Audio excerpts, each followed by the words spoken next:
السلام علیکم ورحمۃ اللہ وبرکاتہ. نحمده ونصلي على رسوله الكريم اما بعد فاعوذ باللہ من الشیطان الرجیم. بسم اللہ الرحمن الرحیم. رب اشرح لي صدری ويسر لي امری واحلل عقدۃ من لسانی یفقهوا قولی. الحسد ح سین دال. حسد یحسد اور حسد یحسد، حسدن اور حسادتن مصدر ہے. معنی ہوتا ہے زوال نعمت کی تمنا کرنا. کسی کے پاس اگر کوئی نعمت پائی جائے تو اس نعمت کے جانے کے بارے میں، زوال کا مطلب ہے ٹل جانا، اس نعمت کے ختم ہونے کے بارے میں آرزو کرنا، تمنا کرنا، چاہنا، یا پھر دوسرے کے نعمت کے زوال اور اپنے لیے حصول کی تمنا کرنا. دونوں ہی حسد ہے. نمبر 1، کسی کو جو نعمت ملی ہے اس کے بارے میں سوچنا کہ وہ چلی جائے، مجھے ملے یا نہ ملے، اور یہ بھی حسد ہے کہ اس کے پاس سے تو چلی جائے اور پھر وہ مجھے مل جائے. اسی طرح ایک رشک ہوتا ہے، وہ بھی اس سے ملتا جلتا ہے. اس میں نعمت پانے کی تمنا ہے، لیکن کسی کے پاس جو نعمت ہے اس کے جانے کی تمنا نہیں. حسد ایک منفی جذبہ ہے، جبکہ رشک مثبت. یعنی حسد سے ملتی جلتی چیز ایک کیا ہے؟ رشک. رشک پازیٹو ہے اور حسد نیگیٹو. حسد میں کسی کو ملنے والی نعمت کے جانے کے بارے میں سوچتے رہنا، لیکن رشک میں کسی کو ملنے والی نعمت کے ملنے کی دعا کرنا. حسد وہ برائی ہے جس کی ابتدا اور جس کا آغاز انسان کی تخلیق کے ساتھ ہی ہو گیا تھا. سب سے پہلے خود انسان کی پیدائش اور پھر اس کو سجدہ کرنے کے حکم پر ابلیس نے حسد کیا اور انسان کو ملنے والی فضیلت اور فوقیت پر جل اٹھا اور سجدہ کرنے سے انکار کر دیا. دنیا میں سب سے پہلا بڑا گناہ کبیرہ بھی حسد کی بنا پر ہوا. آدم علیہ السلام کے 2 بیٹوں کا واقعہ قرآن مجید میں موجود ہے، جن میں سے ایک نے دوسرے کو حسد کی بنا پہ قتل کیا. حسد کے کئی اسباب ہوتے ہیں، بہت سی چیزیں اس کی وجہ ہوتی ہیں، جن میں سب سے پہلا سبب کبر ہے، تکبر. اپنے آپ کو سب سے بہتر سمجھنا اور اپنے لیے وہ چاہنا جو کسی اور کے پاس نہ ہو.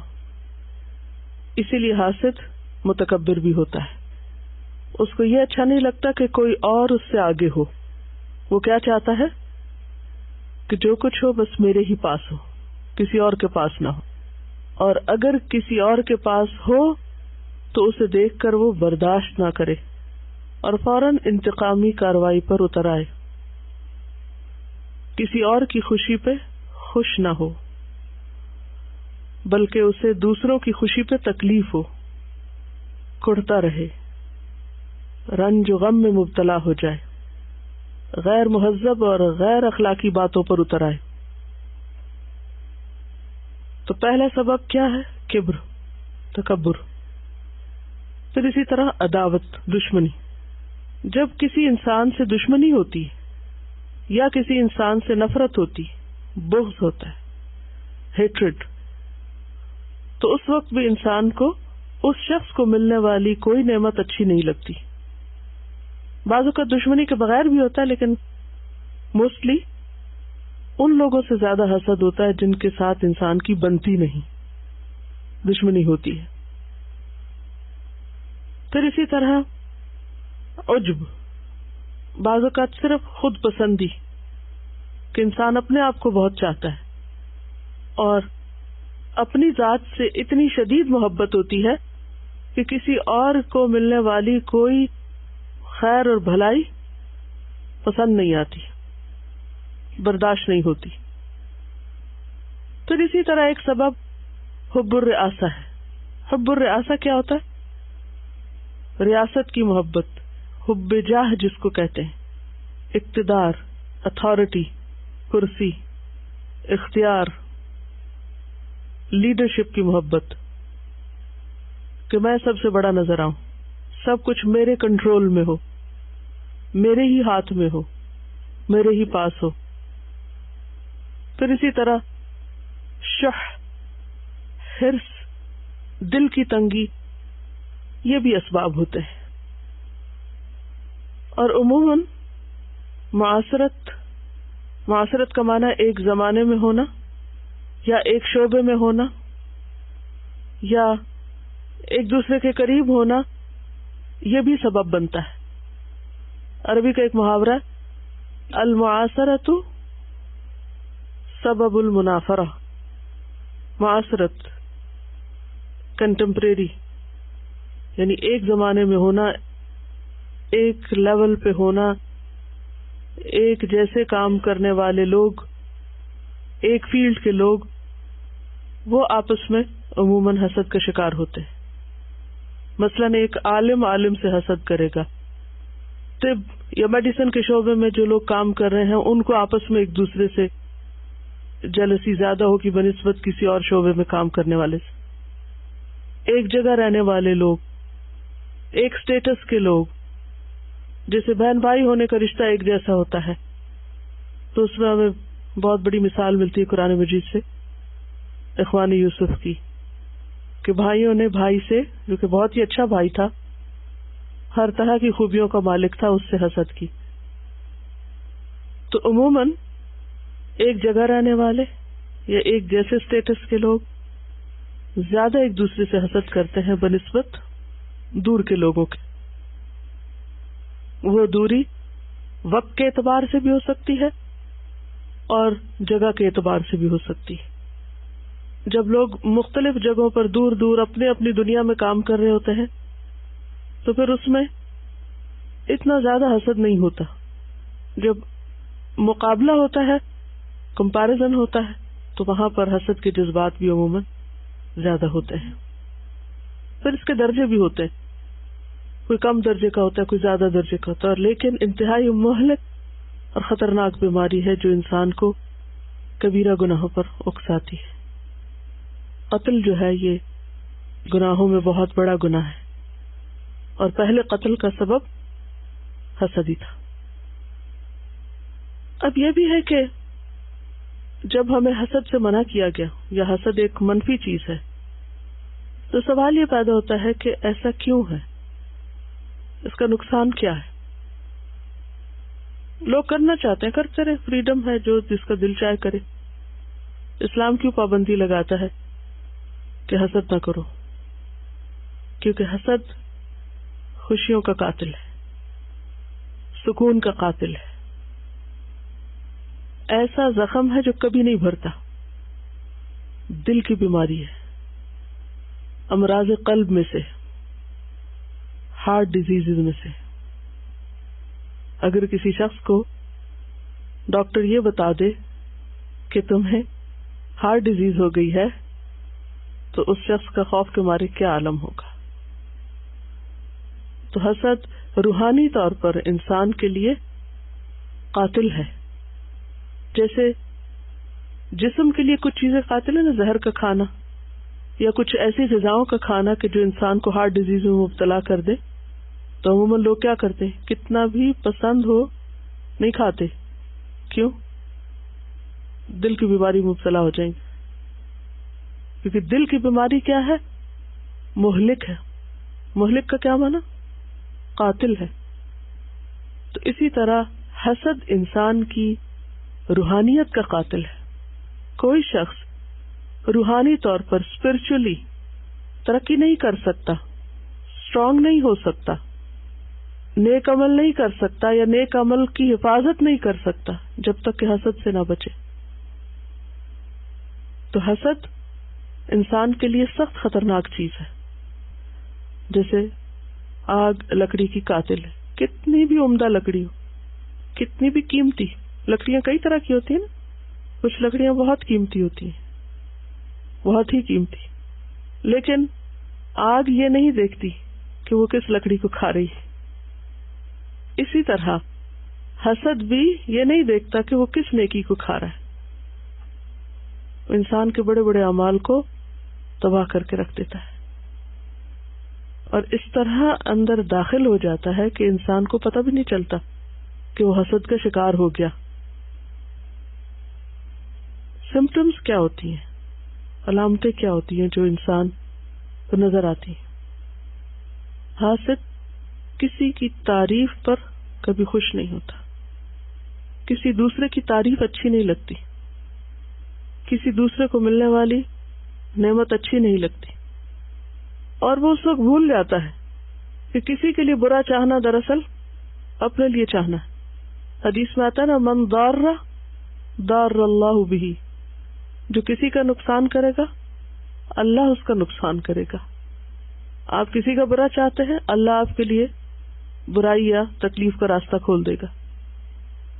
ومن شاق اللہ علیہ, جو دوسروں کو تنگی میں مبتلا کرے گا اللہ اس کے لیے تنگی پیدا کر دے گا. کیونکہ اس دنیا میں ایک اصول کیا ہے کہ ہر ایکشن کا ایک ری ایکشن ہے. کوئی عمل ایک عمل نہیں, دو طرفہ عمل ہوتے ہیں. یعنی کوئی بھی کام آپ کریں گے تو آپ کو اس کا نتیجہ دیکھنا پڑے گا.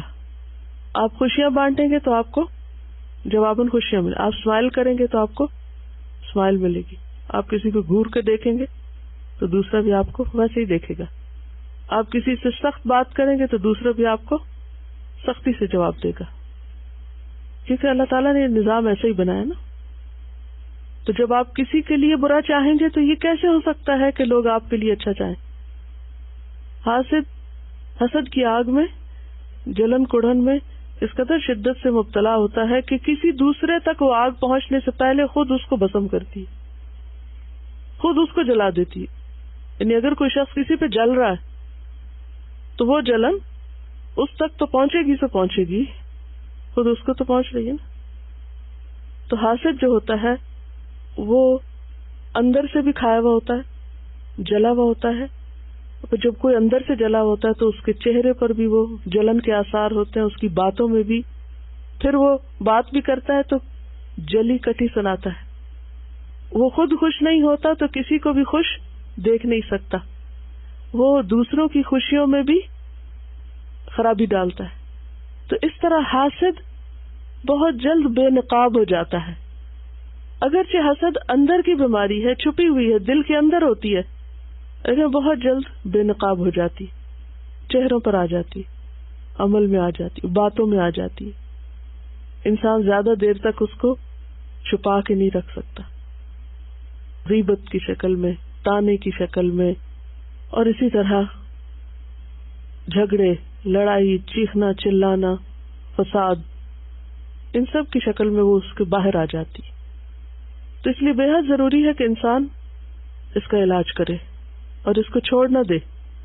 انتہائی خطرناک چیز ہے, دنیا میں بھی تعلقات کی خرابی کا باعث بنتی ہے, اور آخرت میں تو جو دنیا میں آگ بھڑکا کے جائے وہ آخرت کی آگ سے کیسے بچ سکتا ہے؟ آپ دنیا میں جل رہے ہیں, آپ وہاں کیسے نہیں جلیں گے؟ جب تک آپ اپنی اس آگ کو ٹھنڈا نہیں کریں گے, اس کا علاج نہیں کریں گے, تو یہ آپ کو کہیں کا نہیں چھوڑے گی. جو کسی کے لیے گڑھا کھودتا ہے خود اس میں گرتا ہے. ابراہیم علیہ السلام کے لیے جب ان کی قوم کے لوگوں نے آگ کا الاؤ تیار کیا تو کیا ہوا؟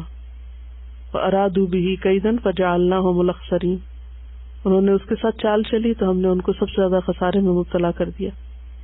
یہ ہو نہیں سکتا کہ آپ کسی کے لیے کسی بھی طرح برا چاہیں, کسی بھی وجہ سے, چاہے عداوت اور دشمنی کی وجہ سے, مخالفت کی وجہ سے, حسد کی وجہ سے, اور پھر آپ خود اس سے بچ جائیں. کیونکہ حاسد کسی کی خوشی پہ خوش نہیں ہوتا, اور جب آپ کسی کی خوشی میں خوش نہیں, شریک نہیں, تو جواباً وہاں سے خوشی آپ کے لیے کہاں سے ملے گی؟ آپ کیسے خوش ہو سکتے ہیں؟ جو آپ کسی کے لیے چاہیں گے وہی آپ پہ پلٹے گا. اس لیے بے حد ضروری ہے کہ انسان ایسے طریقے اختیار کرے, وہ چیزیں جانے اور وہ عمل کرے کہ جس سے اپنے اندر سے اس چیز کو ختم کرے. اور کوئی بھی کام ایک دفعہ کرنے سے نہیں ہوتا، بارہا اپنا جائزہ لیتے رہنے کی ضرورت ہوتی ہے. یہ مت سمجھے کہ ایک دفعہ آپ نے اپنے اندر سے یہ سب کچھ نکال دیا اور پھر آپ مطمئن ہو گئے، کیونکہ اس کا آغاز شیطان سے ہوا تھا نا، بنیاد وہاں سے پڑی. تو شیطان آگ سے، وہ خود آگ سے ہے اور دلوں میں بھی آگ بھڑکاتا رہتا ہے. اور وہ چاہتا یہ ہے کہ انسان کے اندر ایسے وسوسے ڈالے، ایسے خیال ڈالے، ایسی باتیں اس کو ڈالے کہ جو اس کو غمگین کر دے اور اس کا چین لوٹ لے، اور پھر اس کی انرجی اتنی ڈرین ہو جائے کہ کچھ بھی وہ کرنے کے قابل نہ رہے، کوئی مثبت کام نہ کر سکے. جب آپ منفی چیزوں پر اپنی ساری طاقت لگا دیں گے تو مثبت کام کرنے کا وقت کہاں سے ملے گا؟ تو علاج جاننا بےحد ضروری ہے اور علاج کرنا بےحد ضروری ہے. تو آئیے ہم دیکھتے ہیں کہ قرآن مجید ہمیں اس بارے میں کیا بتاتا ہے. ہم آیات اور احادیث پڑھتے ہیں اور اس کے ساتھ ساتھ ہم کچھ حسد کے علاج کے بارے میں بھی جانتے ہیں انشاءاللہ.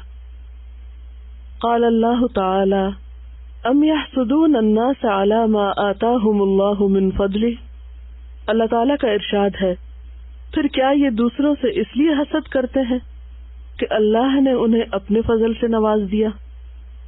ام کیا، یحسدون وہ حسد کرتے ہیں. یہاں اشارہ بنی اسرائیل کی طرف ہے جو نبی صلی اللہ علیہ وسلم کی آمد سے پہلے آپ کا انتظار کر رہے تھے، اور آنے پر کہ وہ بنی اسماعیل میں سے آ گئے، حسد کی بنا پر آپ کی مخالفت کرنے لگے. تو کہا گیا کہ کیا وہ اس بنا پر لوگوں سے حسد کرتے ہیں کہ انہیں اللہ نے اپنے فضل میں سے دیا. تو اس سے پتہ یہ چلتا ہے کہ حاسد دراصل المنعم، المعطی، الوہاب، یعنی اللہ سبحانہ وتعالیٰ کی صفات ہے نا یہ، کہ اس بخشش کرنے والے، نعمتیں دینے والے کے فیصلے پر راضی نہیں ہوتے. حاسد اللہ کے فیصلوں کو قبول نہیں کرتا. وہ اس بندے سے زیادہ کس سے ناراض ہے؟ نعمتیں دینے والے سے.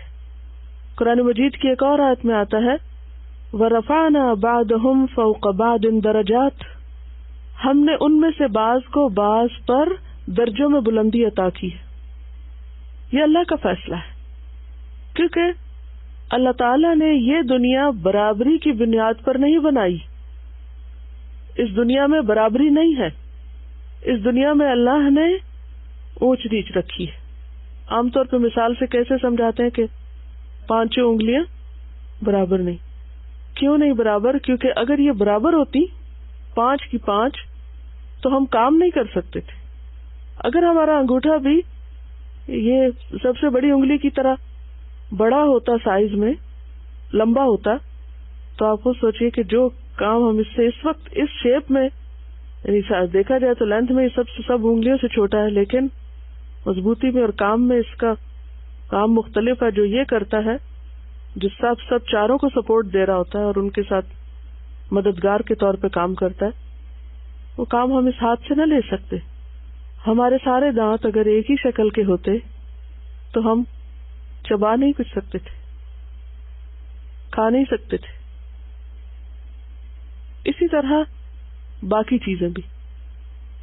تو کائنات میں اللہ سبحانہ وتعالی نے برابری نہیں رکھی، درجوں کا فرق رکھا ہے، کمی بیشی رکھی ہے. کیوں؟ اس لیے کہ اسی سے دنیا کا نظام چلتا ہے. انسانوں میں بھی اونچ نیچ کیوں رکھی؟ تاکہ دنیا کا نظام چل سکے. اس کی وجہ کیا بتائی گئی؟ لیتخذ بعضهم بعضا سخریا، تاکہ بعض سے کام لے سکے، بعض کے کام آئے. اگر سب کو وہ سب مل جاتا جو سب چاہتے ہیں تو کیا ہوتا؟ کوئی کسی کے کام آتا؟ انسان چونکہ مختلف طرح کی کمی کا شکار ہے اور اپنی ان کمیوں اور ضروریات کو پورا کرنے کے لیے دوسرے کا محتاج ہے. جب وہ دوسرے کا محتاج ہوتا ہے تو پھر اس کے دل میں اس کے لیے نرمی پیدا ہوتی، پھر وہ دوسرے کی طرف جھکتا ہے. تو آپ دیکھیں گے کہ دنیا میں کوئی آپ سے بڑا ہے اور کوئی چھوٹا ہے، اور یہ سب کے ساتھ ہے. قد میں، سائز میں، علم میں، مال میں، خوبصورتی میں، کوئی آپ سے آگے ہے اور کوئی آپ سے پیچھے. اور یہ کس لیے ہے؟ کہ ہمارا امتحان لیا جائے، کیونکہ ہم یہاں امتحان کے لیے. امتحان کیا ہے؟ کہ جو ہم سے آگے ہے اس سے حسد نہ کرے، اس کو ملنے والی نعمت کو کیا سمجھ کر خوشی سے قبول کرے کہ یہ میرے رب کی دین ہے، میرے رب کی تقسیم ہے. اور جو ہم سے پیچھے ہے، کم ہے، اس کے ساتھ کیا معاملہ کرے کہ اس کو اپنے سے حقیر نہ سمجھے، اس کی ضرورت پوری کرنے والے بنے، اس کے کام آنے والے بنے. تو بات یہ ہے کہ اللہ کے فیصلے نہیں بدلتے، یہ فرق کوئی نہیں مٹا سکتا، ہمیشہ سے رہا ہے اور جب تک دنیا قائم ہے یہ فرق رہے گا، یہ ختم نہیں ہو سکتا. اس فرق کو مٹانا ان نیچرل ہوگا. تو جو نیچر کے خلاف، فطرت کے خلاف لڑتا ہے وہ دراصل اپنے آپ سے لڑتا ہے اور اپنا نقصان کرتا ہے، پھر وہ خود ہی کو کل کرے گا.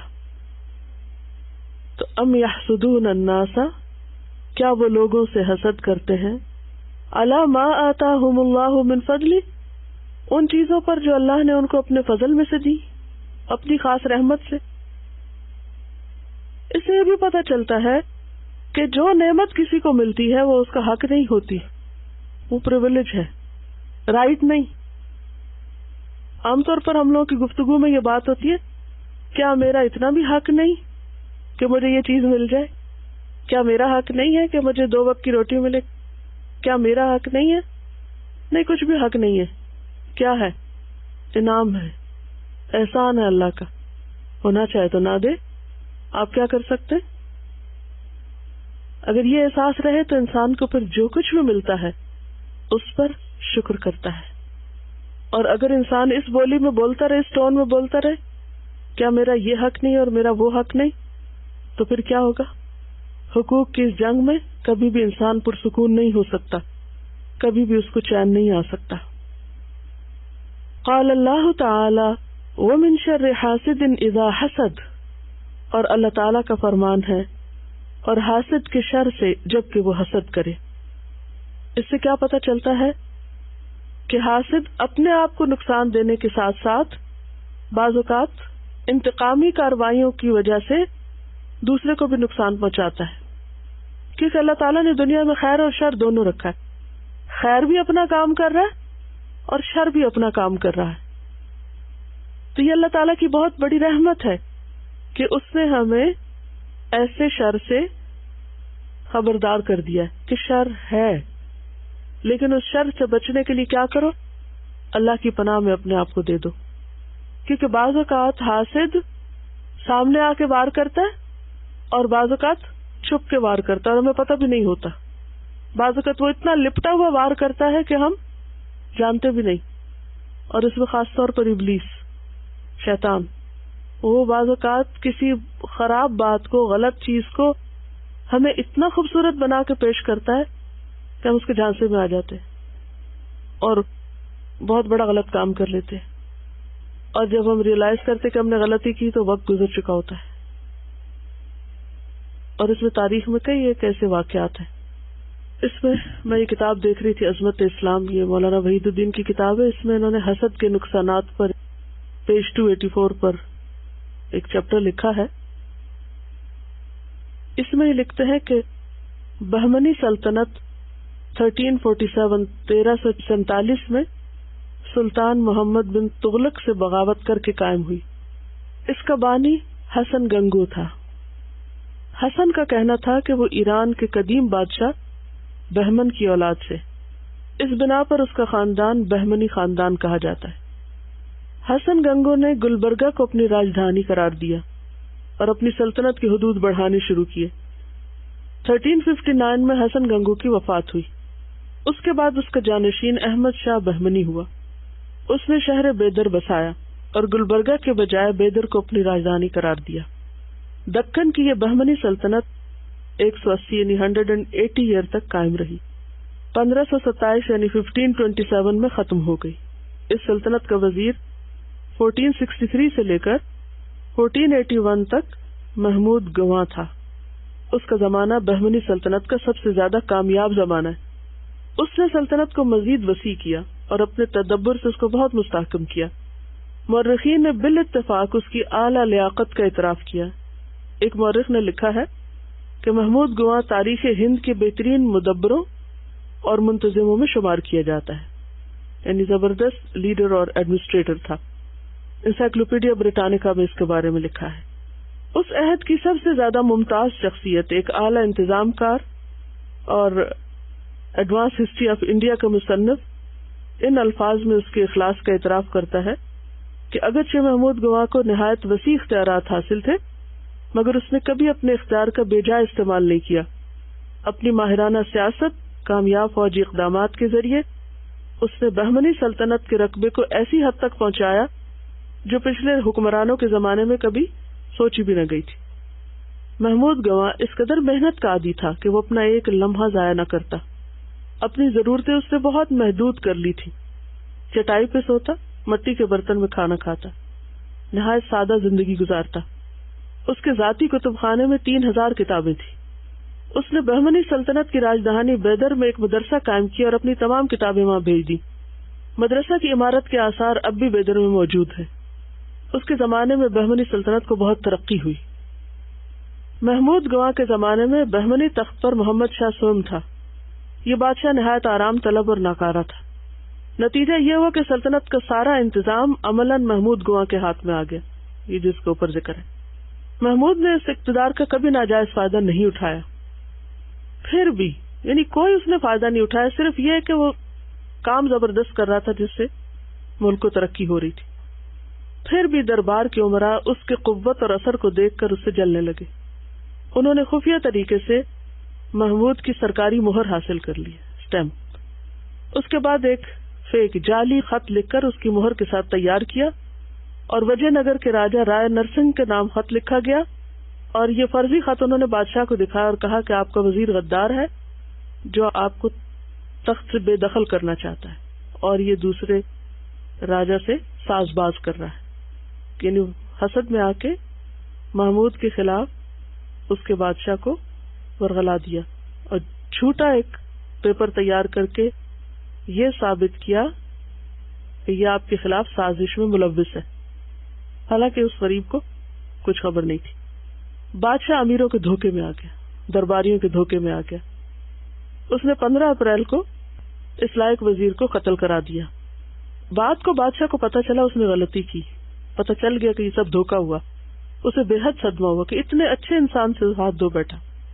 یہاں تک کہ وہ خود بھی 1 سال کے اندر 12 مارچ کو مر گیا. محمود کے خلاف اس شرمناک سازش کا اصل دماغ ملک نائب تھا، مگر محمود کے بعد اس کو بھی چین نصیب نہ ہوا. دربار میں اس کے مخالف پیدا ہو گئے، دوبارہ اس کے خلاف سازش ہوئی. 1486 میں ملک نائب کو بے دردی کے ساتھ قتل کر دیا گیا. مقتول کے خاتمے کے صرف 5 سال بعد خود قاتل بھی ذلت کے ساتھ ختم ہو گیا. محمود کے قتل کے بعد بہمنی سلطنت دوبارہ سنبھل نہ سکی. 1524 میں اس کے آخری حکمران کی وفات کے ساتھ بہمنی سلطنت کا خاتمہ ہو گیا. اس کے بعد اس علاقے میں بغاوتیں ہوئیں اور ایک سلطنت 5 سلطنتوں میں تقسیم ہو گئی. آغاز کہاں ہوا تھا؟ ایک سازش سے. اور سازش کس کے خلاف تھی؟ ایک انتہائی مخلص اور کام کرنے والے انسان کے کہ جس کو کسی سے کچھ لینا دینا نہیں تھا. ایک شخص جو چٹائی پہ سوتا ہو اور مٹی کے برتن میں کھاتا ہو اور ایک لمحہ ضائع کیے بغیر لوگوں کی خیر اور بھلائی کے کام کر رہا ہو. اسے اپنی ذات کے لیے تو کچھ بھی نہیں چاہیے تھا، لیکن چونکہ اپنے کام کی وجہ سے وہ بادشاہ کا محبوب نظر تھا، یہ بات اچھی نہیں لگی تو جھوٹی سازش تیار کر کے نقصان پہنچایا گیا. تو اس سے آپ دیکھیں کہ وہ ایک شخص کے خلاف سازش نہیں تھی. حاسد کا شر بعض اوقات ایک شخص کے خلاف نہیں ہوتا، اور حاسد جو ہوتا ہے وہ عام بندوں سے تو حسد نہیں کرتا جو اس سے کم ہوتے. وہ کس سے حسد کرتا ہے؟ جو اس سے زیادہ ہوتے. اب جب وہ اس سے حسد کرتا ہے اور اس کو نقصان دینا چاہتا ہے تو وہ یقیناً ایسا شخص ہوتا ہے کہ جس کا پھر اپنی خیر و خوبی کی وجہ سے کوئی انفلوئنس ہوتا ہے، جب وہ کوئی کارآمد شخص ہوتا ہے. اب جب آپ کسی کارآمد شخص کو کوئی نقصان پہنچاتے ہیں تو اس کے ذریعے صرف اس کی ذات نہیں، اس سے پہنچنے والی خیر جو سب کو پہنچ رہی ہوتی ہے ان سب سے بھی آپ اس کو محروم کر دیتے ہیں. لہذا یہ جرم کوئی چھوٹا جرم نہیں، اور حسد کا شر کوئی معمولی شر نہیں. اس لیے اللہ سبحانہ و تعالی نے ہمیں خود دعا سکھائی. کس بات کی؟ کہ وَمِن شَرِّ حَاسِدٍ إِذَا حَسَدَ. آپ کو تو پتہ بھی نہیں ہوگا کہ کون کہاں کیا کر رہا ہے. اور آپ دیکھیے کہ یہ سوچ ہر معاشرے کے اندر کسی نہ کسی طرح پائی جاتی ہے. یعنی حسد ہر معاشرے کے اندر ہے. حسد کے مختلف جو سمٹمز ہے یا مختلف طرح سے اس کو ایکنالج کرنا یہ بھی پایا جاتا ہے مختلف معاشروں کے اندر. اسی لیے آپ دیکھیں گے کہ حاسد کی نظر لگنا اور پھر اس نظر کے علاج کے لیے بہت سے لوگ ٹوٹکے بھی کرتے رہتے ہیں. مثلا جب بچہ پیدا ہوتا ہے تو بعض اوقات اس کے ماتھے پہ تل لگا دیتے ہیں کالا، یا اس کے پاس چھری رکھ دیتے ہیں. بعض لوگ گھر میں آئینہ رکھتے ہیں. بعض اوقات اور بھی کچھ طریقے اختیار کیے جاتے ہیں، اور اس کا مقصد کیا ہوتا ہے؟ نظر نہ لگے، حاسد کے حسد اور شر سے بچنے کے لیے. لیکن اللہ تعالیٰ نے ہمیں اس سے بچنے کے لیے بہترین طریقہ سکھایا ہے، اور وہ کیا کہ ہر نماز کے بعد یہ صورتیں پڑھی جائیں، صبح اٹھتے ہوئے پڑھی جائیں، رات کو سوتے وقت پڑھی جائیں، اور انسان مسلسل اللہ کی مدد مانگتا رہے. اور جب کوئی نعمت اچھی لگے اپنی یا کسی کی تو کیا پڑھے؟ ماشاء اللہ لا قوت الا باللہ. یہ ماشاء اللہ کا مطلب کیا؟ جو اللہ نے چاہا. یعنی اگر کسی کو کچھ ملا ہے تو یہ اللہ کی چاہت ہے، اللہ سبحانہ و تعالی کا فیصلہ ہے. آپ اس فیصلے پہ ناراض کیوں ہیں؟ اب دیکھیے کہ دنیا میں حسد انفرادی سطح پر بھی ہوتا ہے اور اجتماعی سطح پر بھی. قومیں قوموں سے بھی کرتی ہیں اور افراد سے بھی. افراد کے حسد میں تو انڈیویجولی کسی بھی لیول پر حسد ہو سکتا ہے، لیکن اقوام سے حسد، جیسے بعض اوقات ویسٹ کے خلاف لوگ کس لیے بولتے رہتے ہیں، ان کی ترقی کو دیکھ کر کوئی نہ کوئی نقص نکالتے رہتے ہیں اور ان کی اخلاقی خرابیوں کے اوپر زیادہ سے زیادہ بات ہوتی ہے. ٹھیک ہے وہ سب موجود ہے، لیکن اس کے اوپر فرض کیا ہے کہ پھر آپ اس کی اصلاح کی کوئی کوشش کریں. لیکن بعض اوقات کسی بھی قوم یا ملک یا علاقے کی ترقی دیکھ کر کہیں کوئی تعریف ہو رہی ہو تو وہاں صرف خامیوں پہ بات شروع کر دینا، یہ کیا ہے؟ یہ بھی حسد کی نشانی. کارل مارکس نے جو تحریک شروع کی تھی اس کی بنیاد بھی، یعنی اشتراکیت کی بنیاد کیا تھی؟ کس کے خلاف حسد تھا؟ کس کے خلاف نفرت تھی؟ رچ لوگوں کے، مالداروں کے خلاف.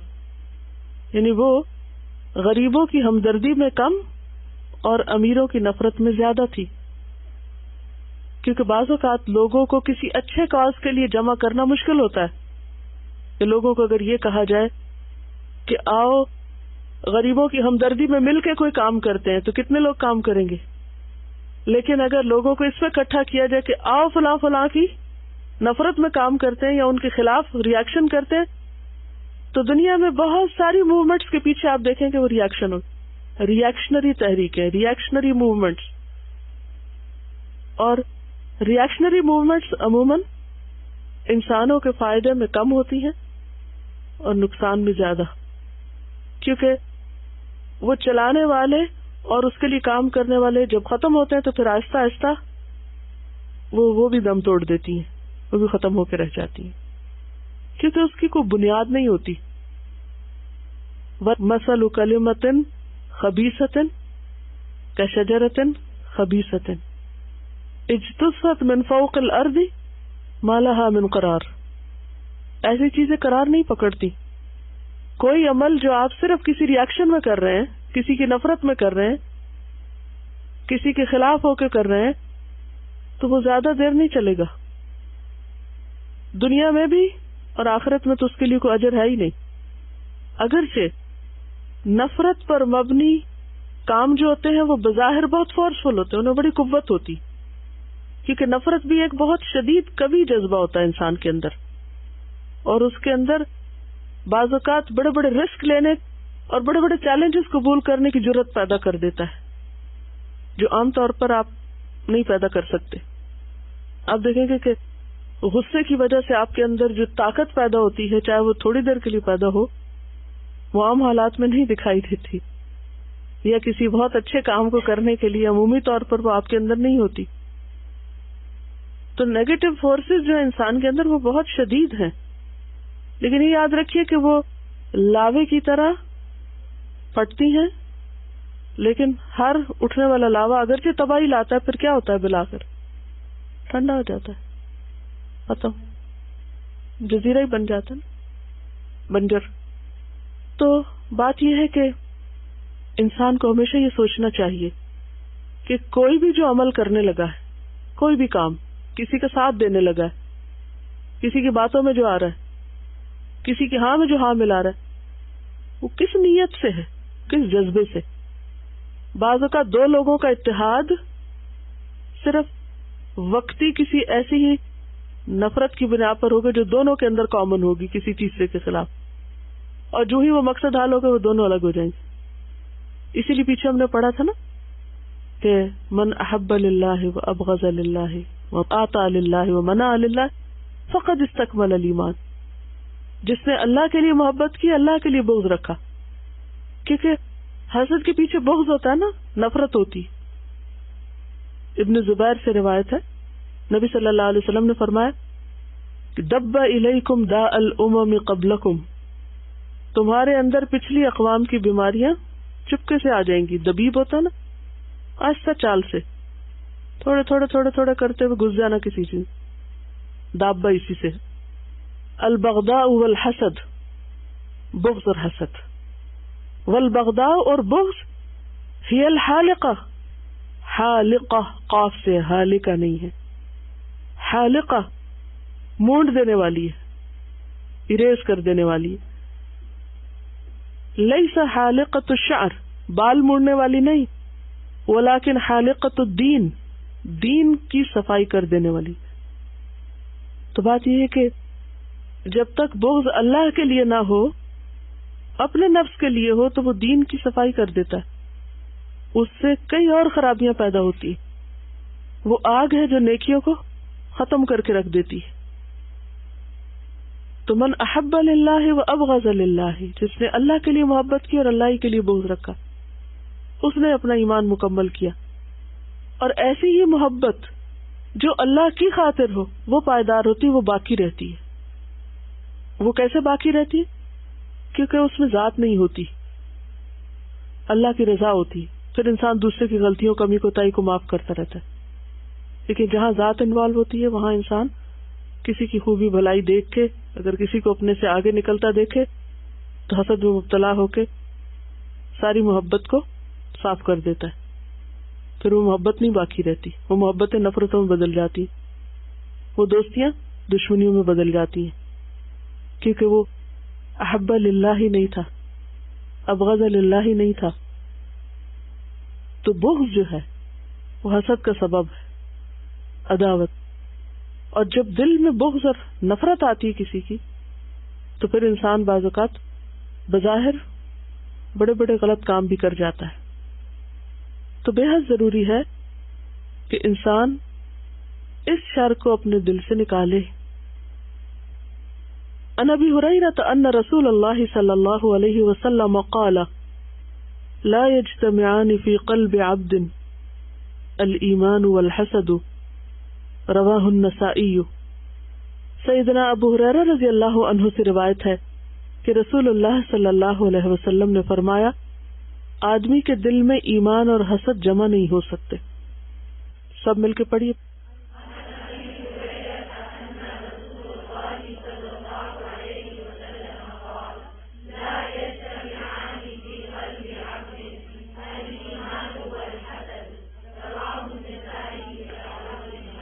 نسائی نہیں ہے، نہ ہے، نسائی.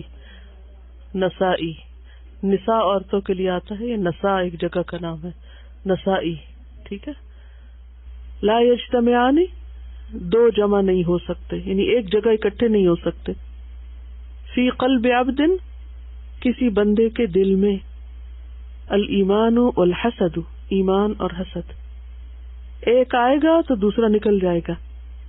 اب آپ دیکھیے کہ دل میں حسد آیا اور ایمان نکلا، اور حسد دل پہ چھایا تو انسان سارے کام کیسے شروع کر دے گا جو ایمان کے منافی جائیں گے، ایمان سے دور لے جانے والے. اسی لیے نبی صلی اللہ علیہ وسلم نے فرمایا تھا نا کہ قسم ہے اس ذات کی جس کے ہاتھ میں میری جان ہے، تم جنت میں نہیں جا سکتے جب تک کہ تم ایمان نہ لاؤ، اور تم ایمان نہیں لا سکتے جب تک کہ آپس میں محبت نہ کرو. جیسے ایمان اور حسد جمع نہیں ہوتا تو پھر کیا ضروری ہے؟ ایمان کے لیے محبت ضروری ہے. وَلَا تُؤْمِنُوا حَتَّى تَحَابُّوا أَلَا أُنَبِّئُكُمْ، کیا میں نہ بتاؤں تم کو، بِمَا يُثْبِتُ لَكُمْ ذَلِكَ، جو تمہارے دل میں یہ چیز ڈال دے، افشوا السلام بینکم، سلام کو خوب خوب پھیلاؤ، سلام کو خوب رواج دو. تو اس سے کیا ہوگا؟ نفرتیں دور ہوں گی، یعنی کمیونیکیشن بڑھے گی، ایک دوسرے کو انسان انڈرسٹینڈ کر سکے گا. سلام سے تکبر بھی دور ہو جاتا ہے جو خاص طور پر آغاز کرتا ہے. تو ایمان اور حسد ایک دل میں اکٹھے نہیں ہو سکتے. تو کتنا رسکی کام ہے، پھر کس قدر خطرناک چیز ہے کہ اگر حسد آیا تو ایمان کے لالے پڑ جائیں گے. لہذا کس قدر ضروری ہے کہ انسان اسے نکالنے کی تدبیر کرے، اسے اپنے اندر نہ چھوڑے، اسے باقی نہ رہنے دے. اب دیکھیے کہ اگر ہمیں پتہ چل جائے کہ ہمارے جسم میں خاص وائرس داخل ہو گیا یا کوئی ایسی چیز کھا لی ہے کہ جو ہمارے لیے جان لیوا ہو سکتی، تو ہمارا ری ایکشن کیا ہوگا؟ چین سے سو جائیں گے جا کے؟ جتنی جلدی ہو اس کو نکال باہر کیا جائے، فوراً اینٹی بایوٹک کا استعمال شروع کر دیتے ہیں. السلام علیکم. وائرس کی بات سے مجھے یاد آیا کہ مجھے جب یہاں کینیڈا میں میرے ٹیسٹ ہوئے تو مجھے پتہ چلا کہ میرے اندر ہیپیٹائٹس سی کا وائرس ہے، اور کافی سالوں سے تھا لیکن مجھے پتہ نہیں تھا، حسد کی طرح چھپا ہوا تھا، اور وہ پھر ایکٹیو ہو گیا تو اس سے مجھے سمٹم نظر آئے.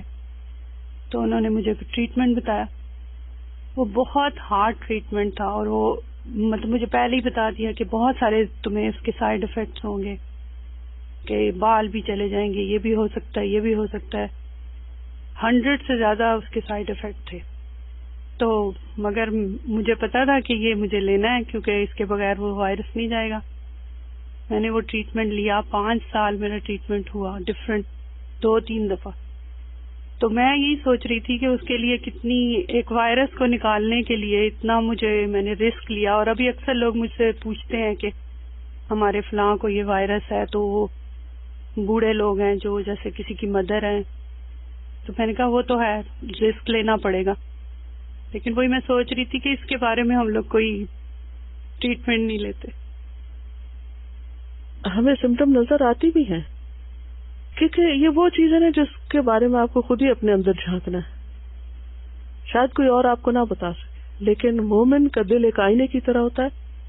اس پہ آنے والا چھوٹا سا دھبا بھی فوراً اس کو نظر آتا ہے. انسان اپنے دل میں فوراً دیکھ سکتا ہے، پہچان سکتا ہے کہ کسی کی خیر پر میرا ری ایکشن کیا تھا. کسی کے بارے میں کوئی گڈ نیوز سنی، کسی کو کسی بھی فیلڈ میں اس کو یا اس کی اولاد کو یا کسی بھی اور کو آگے جاتے دیکھا تو میرے دل کا حال کیا ہوا، میں نے کیسے محسوس کیا. کسی کی تعریف ہو رہی تھی، کسی کے نمبر مجھ سے زیادہ آگے، کسی کو کسی فیلڈ میں زیادہ کامیابی، مال میں زیادہ کوئی آگے چلا گیا، تو میرا ری ایکشن کیا تھا، میرے اندر کا حال کیا تھا. کیا میں کسی کی خوشی پہ خوش ہوا یا نہیں ہوا؟ اور اگر کسی کی خوشی پہ ہم خوش نہیں تو مرض میں مبتلا ہے، علاج ضروری ہے، ورنہ مہلک ہے، خود ہی کو نقصان دے گا. سبحانک اللہم و بحمدک نشہد ان لا الہ الا انت نستغفرک و نتوب الیک. السلام علیکم و رحمۃ اللہ وبرکاتہ. السلام علیکم و رحمۃ اللہ وبرکاتہ. نحمده و نصلی علی رسولہ الکریم. اما بعد فاعوذ باللہ من الشیطان الرجیم. بسم اللہ الرحمن الرحیم. رب اشرح لی صدری ویسر لی امری واحلل عقدۃ من لسانی یفقہوا قولی. حسد کے بارے میں کل ہم نے پڑھا تھا. کچھ سوچا ہو آپ نے جا کر یا کوئی واقعہ پیش آیا؟ کچھ شیئر کریں گے؟ پیاری استاذہ السلام علیکم ورحمۃ اللہ. None of us can deny that we do experience hasad in one way or another, some more and some less. For myself, I found that understanding the Quran and keeping a close eye on my own ni'mas that Allah has bestowed on me helps a lot. Becoming aware of hasad right away and controlling it is the key to getting rid of it gradually, if not completely, then at least to a degree which is not harmful for us as well as others. We should not forget that the fire of envy burns the one who kindles it the most. May Allah protect us from it always. Hasad. یہ situations ہیں اس کے بارے میں. When my best friend gets admission into med school and I hope the medical board make a mistake and her success becomes sorrow for me, then that is hasad. جب دوستوں کی ہی کامیابی اچھی نہ لگے اور ہم اس کامیابی کا بھی کوئی ایسی وجہ تلاش کر لیں تو ہمیں پتہ ہونا چاہیے کہ دراصل غلطی باہر نہیں، ہمارے اپنے ہی اندر ہے کہ ہم ایک جینوئن چیز کی ایک غلط تعویل کر رہے ہیں، کس کو دھوکہ دے رہے ہیں. سیلف ڈسپشن ہے نا دراصل. When someone is being praised and my heart starts to sink and I try my best to say something that will degrade that person or take the attention off, beware, that is hasad. یہ جاننا کہ ہمارے اندر حسد ہے یا نہیں ضروری ہے، لیکن کیسے پتہ چلتا ہے؟ ایسی سچویشنز پر کہ جب کسی کی تعریف ہو رہی ہو تو ہمارے دل کا حال کیا ہوتا ہے، اور پھر صرف دل کا حال نہیں بلکہ ہمارا فوری انسٹنٹ ریاکشن کیا ہوتا ہے، اس موقع پر ہماری گفتگو کیا ہوتی ہے. اب وہ کیفیت تو شیطان نے پیدا کر دی، زیادہ ہارمفل کیا ہے اس وقت؟ اس سے مغلوب ہو کر غلط طور پر ریئیکٹ کرنا. اب کیا ہوگا؟ دوسرے سے زیادہ اپنا نقصان، کیونکہ جب انسان کسی کو نقصان پہنچانے لگتا ہے، حدیث کے الفاظ میں من ضار اللہ بہ، جو کسی کو ضرر پہنچائے گا، نقصان دے گا، اللہ اس کو دے گا. آپ نے دوسرے کے لیے برے الفاظ استعمال کی، یہ برا سوچا، جو آس پاس کے لوگ بیٹھے ہیں ان کے دل میں آپ کے بارے میں کیا خیال آئے گا؟ وہ کیا سوچیں گے؟ آپ کے بارے میں کیا اوپینین قائم ہوگا کہ آپ اپنے ہی بھائی، اپنے ہی دوست، اپنے ہی رشتہ دار کے بارے میں کس قسم کی گفتگو کر رہے ہیں؟ ہو سکتا ہے وقتی طور پر کوئی آپ کی ہاں میں ہاں ملا بھی دے، لیکن فوری طور پر آپ اپنا امپریشن بھی خراب کر دیتے ہیں. مشکل بات کہی. When your sister-in-law drives her new Mercedes to your place and you wish she gets into an accident on the way back home, then check yourself, as that is hasad. When everyone is happy and congratulating your only sister as she is getting married soon, and you wish something awful happens to her before the big day so that she cannot get married, then you should know that that is hasad. When your friend's son graduates from university and yours is still struggling to get in, and you wish that your friend's son never gets a job, then sit back and think, isn't that hasad? When you visit your friend's new home and you wipe your dirty hands with the beautiful off-white drapes, then do not fool yourself, as that is hasad. When your friend asks you to help her with her party of the year and you add too much water to the punch, you might not admit it, but that is hasad. When everyone is praising and enjoying your mother-in-law's food and you mention the korma in which she added the salt twice by mistake, you are deceiving yourself if you think it was just a slip of the tongue, as that is hasad. When my friend is doing better than me at school and I pray she gets sick and misses a lot, then I should know it is nothing else but hasad. When my sister gets all the nusus answers right in class and I wish she drops out of the course and stays at home, then watch out. That is hasad. When someone brings food for the lunch break and while eating I say so and so makes the same food really delicious and better, for sure that is hasad. When my friend has a 4th baby boy and I have 5 girls and I wish something terrible happens to her children, then I should fear Allah, as that is hasad. تو یہ چند مثالیں اپنا جائزہ لینے کے لیے تھی. ایسے بہت سے وسوسے ایسے مواقع پہ شیطان ڈالتا ہے، بعض اوقات وقتی ہوتے ہیں اور بعض اوقات وہ ٹھہر جاتے ہیں، اور پھر انسان اندر ہی اندر کوڑتا رہتا ہے. اور عموماً خیال یا وسوسہ بار بار آنے سے ارادہ بن جاتا ہے، اور جب وہ ارادہ بن جاتا ہے تو عزم میں تبدیل ہو جاتا ہے، اور عزم عمل میں بدل جاتا ہے، اور انسان غلط سوچ کے نتیجے میں غلط عمل کی طرف چل پڑتا ہے. یعنی حسد کرتے وقت انسان کتنے گھٹیا درجے پہ آ جاتا ہے نا، اسفل سافلین پہ آ جاتا ہے، اور باہر اس نے ایک اور لبادہ اڑا ہوا ہوتا ہے نا، لوگوں کے بیچ میں بیٹھ کے ان کی خوشامد کر رہا ہوتا ہے، اور اندر سے اس کا دل جل رہا ہوتا ہے، اوپر سے تعریف کر رہا ہوتا ہے، اور اندر سے کچھ اور سوچ رہا ہوتا ہے کہ کس طرح کسی کو ڈیگریڈ کیا جائے. اور جیسے کہ حدیث میں آتا ہے کہ کل ذی نعمت محسود، ہر صاحب نعمت حسد کیا جاتا ہے. یعنی یہ اتنی خطرناک مگر اتنی کامن بیماری ہے کہ ویئر دیر از اے نعمہ دیر از حسد. جہاں بھی نعمت ہے، چھوٹی ہے یا بڑی ہے، وہیں پر حسد کا وجود ہو جائے گا. اور بعض اوقات بہت قریبی کلوز رشتوں میں، خون کے رشتوں میں، یعنی یہ تو بہت بڑی بات ہے کہ کسی کے لیے ہم ایکسیڈنٹ کا سوچیں، لیکن اس سے کم درجے کے نقصان کا بھی سوچ سکتے ہیں کہ اس کو کچھ اسکریچز آ جائیں یا کوئی اور گڑبڑ ہو جائے یا چابی نہ لگے اور سٹارٹ ہی نہ ہو یا سم تھنگ لائک دیٹ، کہ اس کو سمجھ تو آئے نا کہ اتنا اکڑنے کی ضرورت نہیں. بعض اوقات ہم اس لیے بھی دوسرے کے بارے میں ایسے سوچنے لگتے ہیں کہ دوسرا ہمارے ساتھ روڈ ہو رہا ہوتا ہے، کیونکہ عموماً کیا ہوتا ہے، جس کے پاس نعمت آتی ہے اس کا امتحان شروع ہو جاتا ہے اور وہ کبر میں مبتلا ہو جاتا ہے. اب وہ جو ہی کبر میں مبتلا ہوتا ہے تو وہ کچھ ایسے ایکشنز کرنے لگتا ہے جو اس کو اریٹیٹ کرتے ہیں جس کے پاس وہ نعمت نہیں ہوتی، لہذا وہ اس کے کبر کا جواب حسد کی شکل میں دیتا ہے.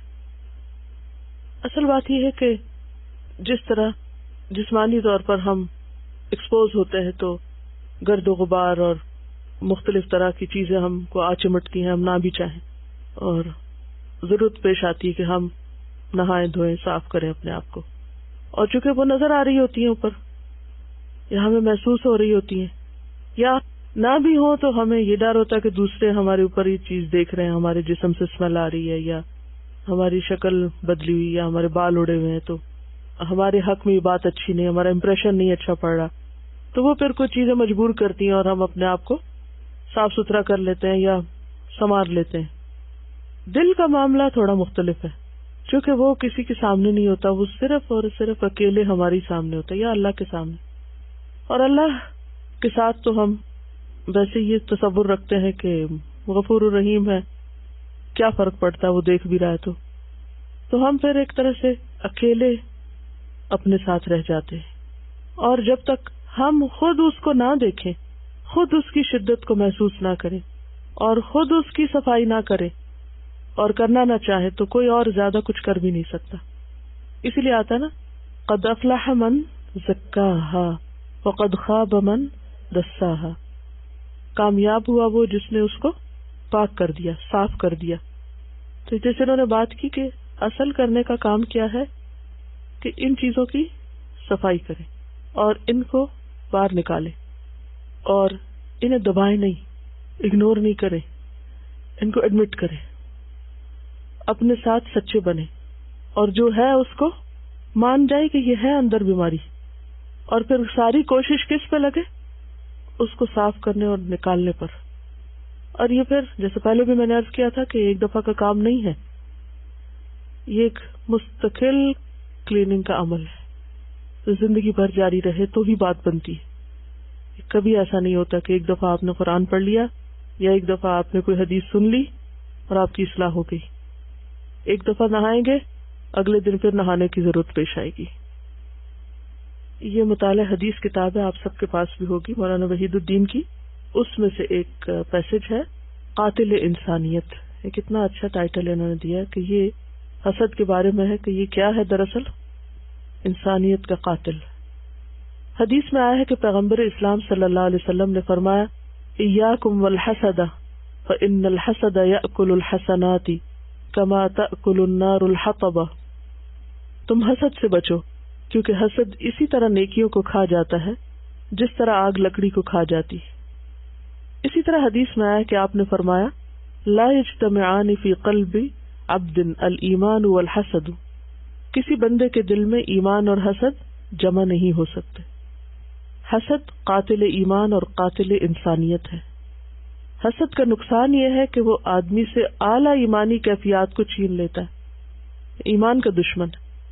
حسد اس میں رکاوٹ بن جاتا ہے کہ آدمی کے سینے میں وہ دینی جذبات پرورش پائیں جو اس کو اللہ کے قریب کرنے والے ہیں اور جس کا انعام اس کو جنت کی صورت میں ملے گا۔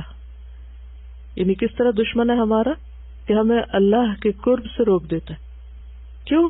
کیونکہ ہمارا سارا دھیان کس پہ لگ جاتا ہے، ساری انرجی کہاں صرف ہونے لگتی ہے، توجہ کدھر کو لگ جاتی ہے، اس خاص موضوع کو یا اس شخص کو، اس کے بارے میں یا اس کام کے بارے میں ہم زیادہ سوچنے لگتے ہیں۔ ہم نماز پڑھ رہے ہیں تو بھی ہمارا حال کیا ہوتا ہے، وہی چیز دل پہ چھائی ہوئی ہے، کوئی اور کام کر رہے ہیں، یعنی چین اٹھا ہوا ہے، اور وہ جو اللہ کے ساتھ ایک خوبصورت تعلق ہوتا ہے اور وہ جو ایمان کی حلاوت اور لذت ہوتی ہے، سب سے پہلے انسان اس سے محروم ہوتا ہے۔ موجودہ دنیا میں ایسا ہوتا ہے کہ کبھی ایک شخص بظاہر بڑا ہو جاتا ہے اور دوسرا شخص بظاہر چھوٹا۔ بظاہر کا لفظ انہوں نے کیوں استعمال کیا؟ کہ لوگوں کو نظر آتا ہے، حالانکہ اصل بڑا کون ہے؟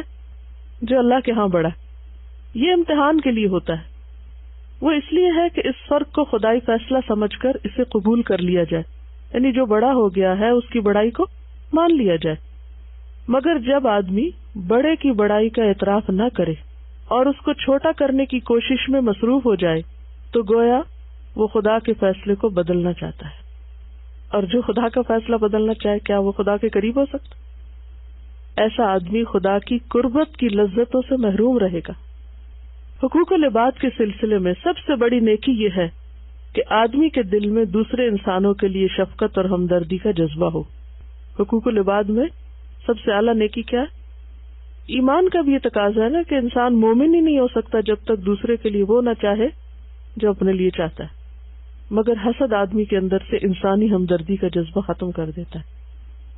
کل مجھے کسی نے ایک میل بھیجی جس میں ایک اچھے اسپیکر کے لیے کیا کیا چیزیں ضروری ہیں، اس موضوع پہ بہت کچھ لکھا ہوا، کتابیں بھی ہیں اور آرٹیکلز بھی ہیں اور ورک شاپس بھی ہوتے ہیں کہ how to become a good speaker. تو میں تھوڑی دیر کے لیے سوچنے لگی کہ میں نے تو کبھی کسی ایسی چیز سے کوئی فائدہ نہیں اٹھایا، مجھے کبھی موقع نہیں ملا کہ میں کوئی ایسی ٹریننگ لوں، کوئی ایسی ورک شاپ کروں، یعنی اپنے سیکھنے کے لیے یا کچھ۔ لیکن ہاں ایک ضرور بات ہے کہ میں اللہ کے فضل سے تھوڑا یا زیادہ لوگوں کو بات سمجھانے کے قابل ہوئی، یہ کسی فخر اور غرور کے طور پر نہیں، لیکن ایک فیلنگ ہے کہ میں کنوے کر لیتی ہوں۔ تو میں پھر انالائز کرنے لگی کہ میرے اندر یہ چیز کیسے آئی، کیسے ڈیولپ ہوئی۔ تو مجھے اس کا ایک ہی آنسر ملا کہ مجھے لوگوں سے ہمدردی تھی، میں نے جو اپنے لیے چاہا وہی لوگوں کے لیے چاہا۔